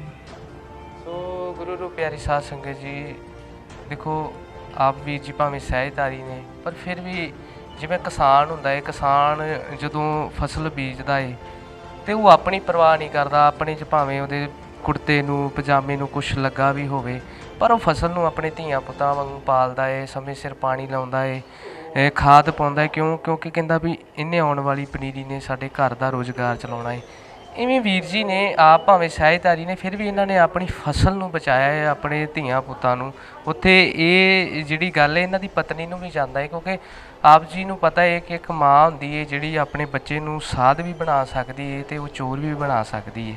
ਮੈਨੂੰ ਇੱਕ ਛੋਟੀ ਜਿਹੀ ਗੱਲ ਚੇਤੇ ਆ ਗਈ। ਛੋਟੇ ਹੁੰਦਿਆਂ ਇੱਕ ਪੜ੍ਹੀ ਸੀ ਕਿਤਾਬ ਦੇ ਵਿੱਚ ਕਿ ਇੱਕ ਨਾ ਮਾਂ ਦਾ ਇੱਕ ਬੱਚਾ ਹੁੰਦਾ ਹੈ, ਇਕੱਲਾ ਇਕੱਲਾ ਉਹਨਾਂ ਦਾ, ਅਤੇ ਉਹਦੇ ਪਿਤਾ ਨਹੀਂ ਹੁੰਦੇ ਅਤੇ ਮਾਂ ਜਿਹੜੀ ਹੁੰਦੀ ਹੈ। ਅਤੇ ਜਦੋਂ ਉਹ ਸਕੂਲੇ ਪੜ੍ਹਨੇ ਪਾਉਂਦੀ ਹੈ ਅਤੇ ਕੀ ਕਰਦੇ ਕਿ ਉਹਦਾ ਬੱਚਾ ਜਿਹੜਾ ਹੁੰਦਾ ਹੈ ਨਾ, ਉਹ ਕਿਤੇ ਪੈਲਸਨ ਡਿੱਗੀ ਜਾਂ ਕੋਈ ਰਬੜ ਡਿੱਗੀ ਜਿਹੜੀ ਸੀ ਉਹ ਚੁੱਕ ਲਿਆਉਂਦਾ ਸੀ। ਮਾਂ ਨੂੰ ਪਤਾ ਲੱਗ ਜਾਂਦਾ ਹੈ ਕਿ ਮੇਰਾ ਪੁੱਤ ਕਿਹੜੇ ਰਾਹਾਂ 'ਤੇ ਚੱਲ ਰਿਹਾ, ਭਾਵੇਂ ਚੰਗਾ ਹੋਵੇ ਭਾਵੇਂ ਮਾੜਾ ਹੋਵੇ। ਚਲੋ ਬੱਚੇ ਨੂੰ ਇਗਨੋਰ ਕਰਦੀ ਗਈ, ਅਤੇ ਇੱਕ ਦਿਨ ਕਹਿੰਦੇ ਵੀ ਉਹ ਜਿਹੜਾ ਪਹਿਲਾਂ ਪੈਲਸਨ ਰਬੜ ਚੁੱਕਦਾ ਸੀ ਉਹ ਹੁਣ ਲੋਕਾਂ ਦੇ ਘਰਾਂ 'ਚ ਚੋਰੀਆਂ ਕਰਨ ਲੱਗ ਪਿਆ। ਅਤੇ ਜਦੋਂ ਸਾਰਾ ਸ਼ਹਿਰ ਤੰਗ ਆ ਗਿਆ ਅਤੇ ਉਸ ਨੂੰ ਅਦਾਲਤ ਦੇ ਵਿੱਚ ਪੇਸ਼ ਕੀਤਾ ਗਿਆ ਅਤੇ ਫਾਂਸੀ ਦੀ ਸਜ਼ਾ ਹੋਈ। ਪੁਰਾਣੇ ਸਮੇਂ ਦੀ ਕਹਿੰਦੇ ਗੱਲ ਸੀ। ਜਦੋਂ ਫਾਂਸੀ ਦੀ ਸਜ਼ਾ ਹੋਈ ਅਤੇ ਜਦੋਂ ਫਾਂਸੀ ਦੇਣ ਲੱਗੇ ਤਾਂ ਉਹਨੂੰ ਪੁੱਛਣ ਲੱਗੇ ਵੀ ਤੁਹਾਡੀ ਆਖਰੀ ਇੱਛਾ ਕੀ? ਕਹਿੰਦੇ ਕਿ ਮੈਂ ਆਪਣੀ ਮਾਂ ਨਾਲ ਗੱਲ ਕਰਨੀ ਚਾਹੁੰਦਾ ਹੈ। ਕਹਿੰਦੇ ਜਿਉਂ ਹੀ ਮਾਂ ਨੇੜੇ ਆਈ ਅਤੇ ਉਹ ਕਹਿੰਦਾ ਮੈਂ ਆਪਣੀ ਮਾਂ ਦੇ ਕੰਨ ਵਿੱਚ ਕੁਛ ਗੱਲ ਕਰਨੀ ਚਾਹੁੰਦਾ ਵਾਂ। ਜਦੋਂ ਮਾਂ ਨੇ ਆਪਣਾ ਫੇਸ ਲਾਗੇ ਕੀਤਾ ਅਤੇ ਬੱਚੇ ਨੇ ਮਾਂ ਦੇ ਕੰਨ ਦੇ ਉੱਪਰ ਦੰਦੀ ਵੱਢ ਦਿੱਤੀ। ਉਹ ਥੋੜ੍ਹਾ ਚੀਕੀ, ਅਤੇ ਜਦੋਂ ਇਸ ਗੱਲ ਦਾ ਪੁੱਛਿਆ ਵੀ ਕਿਉਂ ਵੱਢੀ, ਅਤੇ ਉਹ ਬੱਚਾ ਕਹਿਣ ਲੱਗਾ ਕਿ ਅੱਜ ਜੇ ਮੈਂ ਚੋਰ ਬਣਿਆ ਵਾਂ ਅਤੇ ਮੈਂ ਆਪਣੀ ਮਾਂ ਕਰਕੇ ਬਣਿਆ। ਜਿਸ ਦਿਨ ਮੈਂ ਸਕੂਲ ਦੇ ਵਿੱਚ ਪੈਲਸਨ ਰਬੜ ਚੁੱਕਦਾ ਸਾਂ, ਜੇ ਉਸ ਦਿਨ ਮੇਰੀ ਮਾਂ ਮੈਨੂੰ ਡਾਂਟਦੀ ਕੁੱਟਦੀ ਅਤੇ ਅੱਜ ਮੈਂ ਚੋਰ ਨਹੀਂ ਸੀ ਬਣਨਾ। ਸੋ ਇਹ ਛੋਟੀ ਜਿਹੀ ਕਹਾਣੀ ਮੈਂ ਆਪ ਸਭ ਸੰਗਤ ਦੇ ਨਾਲ ਤਾਂ ਸਾਂਝ ਪਈ ਕਿ ਮਾਤਾ ਪਿਤਾ ਹੁੰਦੇ ਨੇ ਜਿਨ੍ਹਾਂ ਨੇ ਆਪਣੇ ਬੱਚਿਆਂ ਦੀ ਗਾਂਹ ਪਰਵਰਿਸ਼ ਕਰਨੀ। ਸਾਡੇ ਸਿਆਣੇ ਇਹ ਗੱਲ ਕਹਿੰਦੇ ਹੁੰਦੇ ਕਿ ਜਿਹੋ ਜਿਹਾ ਰੁੱਖ ਹੁੰਦਾ ਹੈ ਅਤੇ ਉਹੋ ਜਿਹਾ ਰੁੱਖ ਨੂੰ ਫਲ ਲੱਗਦਾ ਹੈ। ਸੋ ਇਸ ਕਰਕੇ ਆਪ ਭਾਵੇਂ ਜਿਵੇਂ ਨੇ, ਪਰ ਇਹਨਾਂ ਦੇ ਪਤਨੀ ਜਿਹੜੇ ਨੇ ਉਹ ਬੜੇ ਹੀ ਸੂਝਵਾਨ ਨੇ। ਜਿਵੇਂ ਆਪ ਸਭ ਸੰਗਤਾਂ ਨੂੰ ਇਹਨਾਂ ਨੇ ਦੱਸਿਆ ਹੈ ਕਿ ਮੈਂ ਤਾਂ ਪਿਛਲੇ ਲੰਮੇ ਸਮੇਂ ਤੋਂ ਮੰਜੇ 'ਤੇ ਸੀ, ਪਰ ਮੇਰੀ ਪਤਨੀ ਆਪ ਕਿਰਤ ਕਰਕੇ, ਵੈਸੇ ਕੰਮ ਕੋਈ ਵੀ ਛੋਟਾ ਵੱਡਾ ਨਹੀਂ ਹੁੰਦਾ, ਬੰਦੇ ਦੀ ਸੋਚ ਹੁੰਦੀ ਹੈ ਛੋਟੀ ਅਤੇ ਵੱਡੀ, ਅਤੇ ਆਪਣੀ ਮਿਹਨਤ ਕਰਕੇ ਆਪਣੇ ਪਤੀ ਨੂੰ ਅਤੇ ਆਪਣੇ ਬੱਚਿਆਂ ਦਾ ਜਿਹੜਾ ਸੀ ਉਹ ਪੇਟ ਭਰਦੇ ਸੀ। ਉੱਥੇ ਬੜੀ ਸ਼ਲਾਘਾਯੋਗ ਗੱਲ ਹੈ ਕਿ ਆਪ ਭਾਵੇਂ ਵੀਰ ਸਹਿਜਧਾਰੀ ਨੇ, ਫਿਰ ਵੀ ਉਹਨਾਂ ਨੇ ਜਿਵੇਂ ਦੱਸਿਆ ਕਿ ਸਾਡੇ ਸਮਾਜ ਦੇ ਵਿੱਚ ਜਿਹੜਾ ਬੱਚਾ ਗੁਰਸਿੱਖ ਹੁੰਦਾ ਹੈ ਉਹਨੂੰ ਗਿਆਨੀ ਕਿਹਾ ਜਾਂਦਾ। ਗਿਆਨੀ ਦਾ ਭਾਵ ਕਿ ਗਿਆਨਵਾਨ, ਜਿਹਨੂੰ ਥੋੜ੍ਹੀ ਜਿਹੀ ਸੋਝੀ ਹੁੰਦੀ ਹੈ ਦੁਨੀਆਦਾਰੀ ਦੀ। ਸੋ ਇਸ ਕਰਕੇ ਇਹਨਾਂ ਦੇ ਕਹਿਣ ਦਾ ਭਾਵ ਬੜੀ ਸ਼ਲਾਘਾਯੋਗ, ਭਾਵੇਂ ਆਪ ਸਹਿਜਧਾਰੀ ਨੇ ਵੀਰ, ਪਰ ਬੱਚਿਆਂ ਨੂੰ ਜਿਹੜਾ ਹੈ ਉਹ ਗੁਰਸਿੱਖੀ ਵਾਲੇ ਪਾਸੇ ਲਾਇਆ ਹੈ। ਸੋ ਇਸ ਕਰਕੇ ਗੁਰੂ ਰੂਪੀ ਪਿਆਰੀ ਸਾਧ ਸੰਗਤ ਜੀ, ਸੰਗਤ ਏਡ ਮੈਡੀਕਲ ਕੇਅਰ ਫੰਡ ਦੀ ਸਮੁੱਚੀ ਟੀਮ ਦਾ ਇਹੀ ਉਪਰਾਲਾ ਹੁੰਦਾ ਹੈ। ਆਪ ਜੀ ਨੂੰ ਹਰ ਵੀਡੀਓ ਦੇ ਵਿੱਚ ਅਸੀਂ ਦੱਸਦੇ ਹਾਂ ਕਿ ਅਸੀਂ ਪਿੰਡ ਦੇ ਵਿੱਚ ਜਾ ਕੇ ਗ੍ਰੰਥੀ ਸਿੰਘ ਦੇ ਨਾਲ ਸਾਂਝ ਪਾਉਂਦੇ, ਕਿਉਂਕਿ ਗ੍ਰੰਥੀ ਸਿੰਘ ਜਿਹੜੇ ਹੁੰਦੇ ਨੇ ਉਹ ਪਿੰਡ ਦੇ ਸੂਝਵਾਨ ਅਤੇ ਸਾਂਝੇ ਬੰਦੇ ਹੁੰਦੇ ਨੇ। ਜਿਵੇਂ ਕੋਈ ਮੈਂਬਰ ਪੰਚਾਇਤ ਹੁੰਦਾ, ਕਈ ਵਾਰੀ ਮੈਂਬਰ ਪੰਚਾਇਤ ਸਰਪੰਚ ਜਿਹੜੇ ਹੁੰਦੇ ਨੇ ਉਹਨਾਂ ਦੀ ਕੋਈ ਪਰਿਵਾਰਾਂ ਦੇ ਨਾਲ ਥੋੜ੍ਹੀ ਬਹੁਤੀ ਅਣਬਣ ਹੁੰਦੀ ਹੈ ਵੋਟਾਂ ਦਾ ਕਰਕੇ ਜਾਂ ਹੋਰ ਮਸਲਾ, ਪਰ ਗ੍ਰੰਥੀ ਸਿੰਘ ਇਹੋ ਜਿਹੇ ਹੁੰਦੇ ਨੇ ਪਰਸਨ ਜਿਹੜੇ ਸਾਂਝੇ ਹੁੰਦੇ ਨੇ, ਅਤੇ ਉਹਨਾਂ ਨੂੰ ਪਤਾ ਹੁੰਦਾ ਹੈ ਕਿ ਸਾਡੇ ਨਗਰ ਦੇ ਵਿੱਚ ਕਿਹੜਾ ਪਰਿਵਾਰ ਕਿਵੇਂ ਦੇ ਹਾਲਾਤਾਂ ਦੇ ਵਿੱਚ ਗੁਜ਼ਰ ਰਿਹਾ ਹੈ। ਸੋ ਇਸ ਕਰਕੇ ਗ੍ਰੰਥੀ ਸਿੰਘ ਹੁਣਾਂ ਦੇ ਨਾਲ ਸਾਂਝ ਪਾ ਕੇ ਅਤੇ ਲੋੜਵੰਦ ਪਰਿਵਾਰਾਂ ਤੱਕ ਪਹੁੰਚ ਕਰਕੇ ਅਤੇ ਆਪ ਸਭ ਸੰਗਤਾਂ ਦੀ ਸਾਂਝ ਪਵਾਈ ਜਾਂਦੀ ਹੈ। ਅਤੇ ਆਪ ਸਭ ਸੰਗਤਾਂ ਜਿਵੇਂ ਹੀ ਫਿਰ ਸਾਥ ਦਿੰਦੀਆਂ ਨੇ ਸੰਗਤ ਏਡ ਮੈਡੀਕਲ ਕੇਅਰ ਫੰਡ ਦੀ ਸਮੁੱਚੀ ਟੀਮ ਦਾ, ਅਤੇ ਫਿਰ ਇਹੋ ਜਿਹੇ ਲੋੜਵੰਦ ਪਰਿਵਾਰਾਂ ਦੇ ਕੋਲ ਆਪ ਜੀ ਦੀ ਨਾਲ ਸਾਂਝ ਬਣਾਈ ਜਾਂਦੀ ਹੈ। ਅਤੇ ਜੋ ਗੁਰੂ ਨਾਨਕ ਮਹਾਰਾਜ ਜੀ ਨੇ ਸਾਨੂੰ ਸਿਧਾਂਤ ਬਖਸ਼ਿਆ ਹੈ, ਗਰੀਬ ਦਾ ਮੂੰਹ ਗੁਰੂ ਦੀ ਗੋਲਕ, ਨੂੰ ਅਸੀਂ ਹੋਰ ਵੱਡੇ ਲੈਵਲ 'ਤੇ ਜਾ ਕੇ ਅਤੇ ਪੂਰੇ ਜਗਤ ਨੂੰ ਸਮਝਾ ਸਕਦੇ ਹਾਂ। ਅਤੇ ਆਪ ਸਭ ਸੰਗਤਾਂ ਨੂੰ ਪਤਾ ਹੈ ਕਿ ਕੱਲ੍ਹ ਗੁਰੂ ਨਾਨਕ ਮਹਾਰਾਜ ਜੀ ਦਾ ਪ੍ਰਕਾਸ਼ ਪੁਰਬ ਸੀ। ਸਤਿਗੁਰ ਸੱਚੇ ਪਾਤਸ਼ਾਹ ਜੀ ਨੇ ਤੇ ਜਿਹੜੀਆਂ ਗੱਲ ਨੂੰ ਸਾਨੂੰ ਸਮਝਾਈ ਹੈ ਕਿ ਸਤਿਗੁਰੂ ਨਾਨਕ ਪ੍ਰਗਟਿਆ, ਮਿੱਟੀ ਧੁੰਦ ਜਗ ਚਾਨਣ ਹੋਇਆ। ਧੁੰਦ ਦਾ ਭਾਵ ਹੁਣ ਹਨੇਰਾ ਹੁੰਦਾ ਹੈ ਜਦੋਂ ਸੂਰਜ ਚੜ੍ਹਦਾ ਹੈ ਅਤੇ ਜਿਹੜਾ ਹਨੇਰਾ ਹੁੰਦਾ ਹੈ ਦੂਰ ਹੋ ਜਾਂਦਾ ਹੈ, ਪਰ ਕਈ ਵਾਰੀ ਧੁੰਦ ਇਹੋ ਜਿਹੀ ਚੀਜ਼ ਆ ਕਿ ਜਦੋਂ ਪੈਂਦੀ ਹੈ ਤਾਂ ਸੂਰਜ ਦੀ ਵੀ ਪੇਸ਼ ਨਹੀਂ ਜਾਣ ਦਿੰਦੀ। ਅਤੇ ਮਹਾਰਾਜ ਜੀ ਨੇ, ਜਿਹੜੇ ਭਾਈ ਗੁਰਦਾਸ ਜੀ ਨੇ ਇੱਥੇ ਗੱਲ ਕਹੀ ਕਿ ਮਿੱਟੀ ਧੁੰਦ ਜਿਹੜੀ ਵਿਸ਼ੇ ਵਿਕਾਰਾਂ ਦੀ, ਮਾੜੀਆਂ ਸੋਚਾਂ ਦੀ ਪਈ ਹੋਈ ਸੀ ਸਾਡੇ ਸਮਾਜ ਦੇ ਵਿੱਚ, ਜਿਵੇਂ ਮੈਂ ਪਿੱਛੇ ਗੱਲ ਸਾਂਝੀ ਕੀਤੀ ਕਿ ਬੰਦਾ ਹੀ ਬੰਦੇ ਦਾ ਦਾਰੂ, ਇਹ ਸਾਡੇ ਸਿਆਣੇ ਕਹਿੰਦੇ ਹੁੰਦੇ ਸੀ। ਸੋ ਇਸੇ ਹੀ ਕਰਕੇ ਆਪ ਸਭ ਸੰਗਤਾਂ ਦੇ ਵਿੱਚ ਗੁਰੂ ਸਾਹਿਬ ਇਸ ਵਕਤ ਮੌਜੂਦ ਹੈ ਤੇ ਜੋ ਗੁਰੂ ਨਾਨਕ ਮਹਾਰਾਜ ਜੀ ਦੀ ਬਾਣੀ ਸਾਨੂੰ ਕਹਿੰਦੀ ਹੈ ਕਿ ਗੁਰਸਿੱਖਾਂ ਅੰਦਰ ਸਤਿਗੁਰ ਵਰਤੇ, ਉਸ ਚੀਜ਼ ਨੂੰ ਪ੍ਰਤੱਖ ਤੌਰ ਤੇ ਗੁਰੂ ਰੂਪ ਪਿਆਰੀ ਸਾਧ ਸੰਗਤ ਜੀ ਆਪ ਹਮੇਸ਼ਾ ਹੀ ਆਪਣੇ ਵਿੱਚ ਵਰਤ ਕੇ ਤੇ ਉਸ ਹਰ ਇੱਕ ਪਰਿਵਾਰ ਲੋੜਵੰਦ ਗਰੀਬ ਦਾ ਜਿਹੜੀ ਆ ਉਹ ਮਦਦ ਕਰਦੇ। ਜੋ ਅੰਮ੍ਰਿਤ ਬਾਣੀ ਸਾਨੂੰ ਕਹਿੰਦੀ ਹੈ ਸਤਿਗੁਰ ਸਭਨਾਂ ਦਾ ਭਲਾ ਬਣਾਏਂਦਾ ਤਿਸ ਦਾ ਬੁਰਾ ਕਿਉਂ ਹੋਏ, ਕਿ ਗੁਰੂ ਅਕਾਲ ਪੁਰਖ ਪ੍ਰਮਾਤਮਾ ਹੁੰਦਾ ਹੈ, ਉਹ ਕਿਸੇ ਦੀ ਜਾਤ ਨਹੀਂ ਵੇਂਦਾ, ਨਸਲ ਨਹੀਂ ਵੇਂਦਾ, ਰੰਗ ਨਹੀਂ ਵੇਂਦਾ, ਰੂਪ ਨਹੀਂ ਵੇਂਦਾ, ਉਹ ਤੇ ਸਾਰਿਆਂ ਨੂੰ ਇੱਕੋ ਨਜ਼ਰ ਦੇ ਨਾਲ ਵੇਖਦਾ ਹੈ। ਕਿਉਂਕਿ ਗੁਰੂ ਨਾਨਕ ਦੇ ਦਰ ਘਰ 'ਤੇ ਜਿਹੜਾ ਵੀ ਜਿਹੋ ਜਿਹੀ ਵੀ ਕੋਈ ਆਸ ਲੈ ਕੇ ਆਉਂਦਾ ਹੈ ਤੇ ਸਤਿਗੁਰੂ ਜੀ ਉਹਨੂੰ ਖਾਲੀ ਨਹੀਂ ਮੋੜਦੇ। ਸਤਿਗੁਰਾਂ ਦੀ ਬਾਣੀ ਦਾ ਇਹ ਬਚਨ ਹੈ, ਜੋ ਸ਼ਰਨ ਆਵੈ ਤਿਸ ਕੰਠ ਲਾਵੈ, ਇਹ ਬਿਰਧ ਸੁਆਮੀ ਸੰਦਾ, ਕਿ ਗੁਰੂ ਦੇ ਚਰਨਾਂ ਦੇ ਵਿੱਚ ਜਿਹੋ ਜਿਹਾ ਵੀ ਕੋਈ ਜੀਵ ਆਸ ਲੈ ਕੇ ਆਉਂਦਾ ਹੈ ਤੇ ਸਤਿਗੁਰੂ ਜੀ ਉਹਦੀ ਆਸ ਜਿਹੜੀ ਨੇ ਉਹ ਪੂਰੀ ਕਰਦੇ ਨੇ। ਸੋ ਇਸ ਕਰਕੇ ਗੁਰੂ ਰੂਪ ਪਿਆਰੀ ਸਾਧ ਸੰਗਤ ਜੀ ਇੱਥੇ ਵੀਰ ਰੇਸ਼ਮ ਸਿੰਘ ਹੁਣਾਂ ਦੇ ਪਰਿਵਾਰਕ ਮੈਂਬਰ ਵੀ ਸਾਡੇ ਕੋਲ ਨੇ ਤੇ ਇਹਨਾਂ ਤੋਂ ਵੀ ਜਾਣਕਾਰੀ ਲੈਂਦੇ ਆ ਪਰਿਵਾਰ ਦੀ ਤੇ ਆਪ ਜੀ ਦੇ ਨਾਲ ਸਾਂਝ ਕਰਵਾਉਂਦੇ, ਕਿਉਂਕਿ ਪਿਛਲੇ ਜਿੰਨੇ ਦਿਨਾਂ ਤੋਂ ਵੀ ਰੇਸ਼ਮ ਸਿੰਘ ਹੁਣੀ Guru Nanak Dev super speciality hospital ਦੇ ਵਿੱਚ ਦਾਖਲ ਨੇ ਤੇ ਇਹੀ ਇਹਨਾਂ ਦੇ ਕੋਲ ਨੇ, ਕਿਉਂਕਿ ਪਤਨੀ ਆਪ ਸਭ ਸੰਗਤਾਂ ਨੂੰ ਵੀਰ ਜੀ ਹੁਣਾਂ ਨੇ ਦੱਸਿਆ ਕਿ ਕਿਰਤ ਕਰਦੇ ਨੇ ਤੇ ਇਸ ਕਰਕੇ ਉਹ ਟਾਈਮ 'ਚੋਂ ਟਾਈਮ ਕੱਢ ਕੇ, ਕਿਉਂਕਿ ਪਿੱਛੇ ਬੱਚੇ ਵੀ ਛੋਟੇ ਨੇ ਉਹਨਾਂ ਨੂੰ ਵੀ ਦੇਖਣਾ ਹੈ ਤੇ ਇਹ ਵੀਰ ਜੀ ਹੁਣੀ ਕੋਲ ਨੇ। ਵੀਰ ਜੀ ਉਹਨਾਂ ਦੇ ਨਾਲ ਸਾਂਝ ਪਾਉਂਦੇ ਆ। ਵੀਰ ਜੀ ਕੀ ਹਾਲ ਹੈ ਵੀਰ ਦਾ ਹੁਣ? ਹਾਂਜੀ ਵੀਰ ਜੀ ਠੀਕ ਹੈ ਉਹਨਾਂ ਅੱਗੇ ਨਾ। ਅੱਛਾ ਜੀ ਹਾਂਜੀ ਠੀਕ ਹੈ। ਡਾਕਟਰ ਸਾਹਿਬ ਉਹਨਾਂ ਨੂੰ ਆਪ ਮਿਲੇ ਹੋਣੇ, ਉਹਨਾਂ ਨੇ ਗੱਲਬਾਤ ਹੋਈ ਆਪ ਜੀ ਦੀ? ਹਾਂਜੀ ਉਹ ਕਹਿੰਦੇ ਵੀ ਕੋਈ 8 ਦਿਨ ਹਫ਼ਤਾ ਦਵਾਈ ਦੇਵਾਂਗੇ, ਜੇ ਦਵਾਈ ਨਾਲ ਨਾ ਫਰਕ ਪਿਆ ਫਿਰ ਆਪਰੇਸ਼ਨ ਹੋਊਗਾ। ਮਹਾਂਪੁਰਖਾਂ ਵੱਲੋਂ ਇੱਥੇ 10 ਤੋਂ 20 ਬੈੱਡ ਵੀ ਲਗਾਏ ਗਏ, ਕਿਉਂਕਿ ਆਪ ਸਭ ਸੰਗਤਾਂ ਨੂੰ ਪਤਾ ਹੈ ਕਿ ਜਦੋਂ ਸਾਡਾ ਕੋਈ ਭੈਣ ਭਰਾ ਬਿਮਾਰ ਹੁੰਦਾ ਹੈ ਤੇ ਸਾਰਾ ਪਰਿਵਾਰ ਤੇ ਬੜੀ ਦੁੱਖ ਦੀ ਘੜੀ ਹੁੰਦੀ ਹੈ ਤੇ ਪਰਿਵਾਰਕ ਮੈਂਬਰ ਵੀ ਕੋਲ ਹੁੰਦੇ ਨੇ ਤੇ ਇਸ ਕਰਕੇ ਮਹਾਂਪੁਰਖਾਂ ਵੱਲੋਂ ਇਹ ਉਪਰਾਲਾ ਕੀਤਾ ਗਿਆ ਵਾ ਕਿ ਥੱਲੇ ਬੈੱਡ ਲਗਾਏ ਗਏ ਨੇ। ਫਿਰ ਪ੍ਰਸ਼ਾਦੇ ਪਾਣੀ ਦਾ ਵੀ ਬੜੀ ਦਿੱਕਤ ਹੁੰਦੀ ਹੈ, ਆਮ ਆਪਾਂ ਦੇਖਦੇ ਹਾਂ ਜਦੋਂ ਕਿਤੇ ਜਾਂਦੇ ਹਾਂ ਤੇ ਮਹਾਂਪੁਰਖਾਂ ਵੱਲੋਂ 24 ਘੰਟੇ ਜਿਹੜਾ ਵਾ ਉਹ ਲੰਗਰ ਅਵੇਲੇਬਲ ਹੁੰਦਾ ਹੈ, ਜੋ ਵੀ ਮਰੀਜ਼ਾਂ ਦੇ ਨਾਲ ਪਰਿਵਾਰਕ ਮੈਂਬਰ ਆਉਂਦੇ ਨੇ। ਸੋ ਇਸ ਕਰਕੇ ਗੁਰੂ ਰੂਪ ਪਿਆਰੀ ਸਾਧ ਸੰਗਤ ਜੀ ਬੜੀ ਹੀ ਸਪੋਰਟ ਮਹਾਂਪੁਰਖਾਂ ਵੱਲੋਂ ਜਿਹੜੀ ਇਹ ਦਿੱਤੀ ਗਈ ਹੈ, ਬੜਾ ਸ਼ਲਾਘਾਯੋਗ ਕਦਮ ਹੈ। ਉੱਥੇ ਮੈਂ ਵੀਰ ਜੀ ਉਹਨਾਂ ਨੂੰ ਪੁੱਛਣਾ ਚਾਹੁੰਦਾ, ਵੀਰ ਜੀ ਹੁਣ ਆਪ ਲੰਮੇ ਸਮੇਂ ਤੋਂ ਵੀਰ ਜੀ ਕਾਫੀ ਦਿੱਕਤਾਂ ਦੇ ਵਿੱਚੋਂ ਜਿਹੜੇ ਸੀ ਉਹ ਗੁਜ਼ਰ ਰਹੇ ਸੀ ਤੇ ਸੰਗਤ ਨੇ ਕਿਰਪਾ ਕੀਤੀ, ਗੁਰੂ ਨੇ ਬਖਸ਼ਿਸ਼ ਕੀਤੀ ਤੇ ਸੰਗਤ ਨੇ ਅੱਗੇ ਆਣ ਕੇ ਵੀਰ ਰੇਸ਼ਮ ਸਿੰਘ ਹੁਣਾਂ ਦਾ ਜਿਹੜਾ ਵਾ ਉਹ ਇਲਾਜ ਸ਼ੁਰੂ ਕਰਵਾਇਆ। ਮੈਂ ਚਾਹੁੰਦਾ ਜ਼ਰੂਰ ਆਪ ਵੀ ਦੋ ਬਚਨ ਸੰਗਤ ਨੂੰ ਕੁਛ ਵੀਰ ਜੀ ਦੇ ਇਲਾਜ ਲਈ ਬੇਨਤੀ ਕਰਨਾ ਚਾਹੁੰਦੇ ਹੋ? ਮੈਂ ਤੇ ਬਹੁਤ ਮਿਹਰਬਾਨੀ ਕਹਿੰਦਾ ਜਿਹੜਾ ਮਤਲਬ ਇਲਾਜ ਕਰਾਉਂਦਾ ਆ, ਇੰਨਾ ਪੈਸਾ ਨਹੀਂ ਹੈ ਸਾਡੇ ਕੋਲ ਜਿੰਨਾ ਮੰਗਿਆ ਉਹਨਾਂ। ਹਾਂਜੀ ਹਾਂਜੀ। ਸੋ ਗੁਰੂ ਰੂਪ ਪਿਆਰੀ ਸਾਧ ਸੰਗਤ ਜੀ ਵੀਰ ਜੀ ਹੁਣੀ ਵੀ ਜਿਹੜੇ ਨੇ ਉਹ ਧੰਨਵਾਦ ਕਰਦੇ ਨੇ ਆਪ ਸਭ ਸੰਗਤਾਂ ਦਾ, ਕਿਉਂਕਿ ਆਪ ਸਭ ਸੰਗਤਾਂ ਨੂੰ ਪਤਾ ਹੀ ਹੈ ਕਿ ਅੱਜ ਕੱਲ੍ਹ ਮਹਿੰਗਾਈ ਨੇ ਹਰ ਬੰਦੇ ਦਾ ਲੱਕ ਤੋੜਿਆ ਹੋਇਆ ਹੈ ਤੇ ਫਿਰ ਐਡੇ ਵੱਡੇ ਖਰਚੇ ਜਿਹੜੇ ਨੇ ਉਹ ਗੁਰੂ ਰੂਪ ਪਿਆਰੀ ਸਾਧ ਸੰਗਤ ਜੀ ਮਜ਼ਦੂਰੀ ਵਾਲੇ ਕਿਰਤੀ ਪਰਿਵਾਰਾਂ ਦੇ ਵਿੱਚੋਂ ਨਿਕਲਣੇ ਬੜੇ ਔਖੇ ਹੋ ਜਾਂਦੇ ਨੇ ਤੇ ਆਪ ਸਭ ਸੰਗਤਾਂ ਨੇ ਸਹਿਯੋਗ ਕੀਤਾ ਤੇ ਵੀਰ ਰੇਸ਼ਮ ਸਿੰਘ ਹੁਣਾਂ ਦਾ ਜਿਹੜਾ ਵਾ ਇਲਾਜ ਜਿਹੜਾ ਵਾ ਸ਼ੁਰੂ ਹੋ ਗਿਆ। ਉੱਥੇ ਮੈਂ ਸੰਗਤ ਜੀ ਆਪ ਜੀ ਦੇ ਚਰਨਾਂ ਵਿੱਚ ਬੇਨਤੀ ਕਰਦਾ, ਜਿੱਥੇ ਆਪ ਸਭ ਸੰਗਤਾਂ ਆਪਣੀ ਕਿਰਤ ਕਮਾਈ ਵਿੱਚੋਂ ਤਿਲ ਫੁੱਲ ਕੱਢ ਕੇ ਹਰੇਕ ਲੋੜਵੰਦ ਪਰਿਵਾਰ ਦੀ ਮਦਦ ਕਰਦੇ, ਉੱਥੇ ਆਪ ਸਭ ਸੰਗਤਾਂ ਦੀ ਅਰਦਾਸਾਂ ਦੀ ਵੀ ਬੜੀ ਲੋੜ ਏ। ਅਸੀਂ ਸਾਹਿਬਾਂ ਦੀ ਬਾਣੀ ਦਾ ਇਹ ਵੀ ਬਚਨ ਪੜ੍ਹਦੇ ਹਾਂ, ਬਿਰਥੀ ਕਦੇ ਨਾ ਹੋਵਈ ਜਨ ਕੀ ਅਰਦਾਸ। ਸੋ ਆਪ ਸਭ ਸੰਗਤਾਂ ਦੀ ਵੱਲੋਂ ਇਹ ਬੇਨਤੀ ਕਰਦੇ ਹਾਂ ਪਰਿਵਾਰ ਵੱਲੋਂ ਕਿ ਜ਼ਰੂਰ ਵੀਰ ਰੇਸ਼ਮ ਸਿੰਘ ਹੁਣਾਂ ਲਈ ਅਰਦਾਸ ਬੇਨਤੀ ਵੀ ਕਰਨਾ, ਤਾਂ ਜੋ ਵੀਰ ਤੰਦਰੁਸਤ ਹੋ ਕੇ ਤੁਰ ਫਿਰ ਕੇ ਤੇ ਆਪਣੇ ਪਰਿਵਾਰ ਨੂੰ ਅਗਾਂਹ ਲੈ ਜਾ ਸਕੇ। ਸੋ ਇਤਨੀਆਂ ਕੁ ਬੇਨਤੀਆਂ ਕਰਦਾ ਹੋਇਆ ਦਾਸ ਹਿਮਾ ਦਾ ਜਾਚ ਕੇ ਅੰਤ ਵਿੱਚ ਬੁਲਾਓ ਫਤਿਹ ਆਖੋ ਜੀ। ਵਾਹਿਗੁਰੂ ਜੀ ਕਾ ਖਾਲਸਾ, ਵਾਹਿਗੁਰੂ ਜੀ ਕੀ ਫਤਿਹ।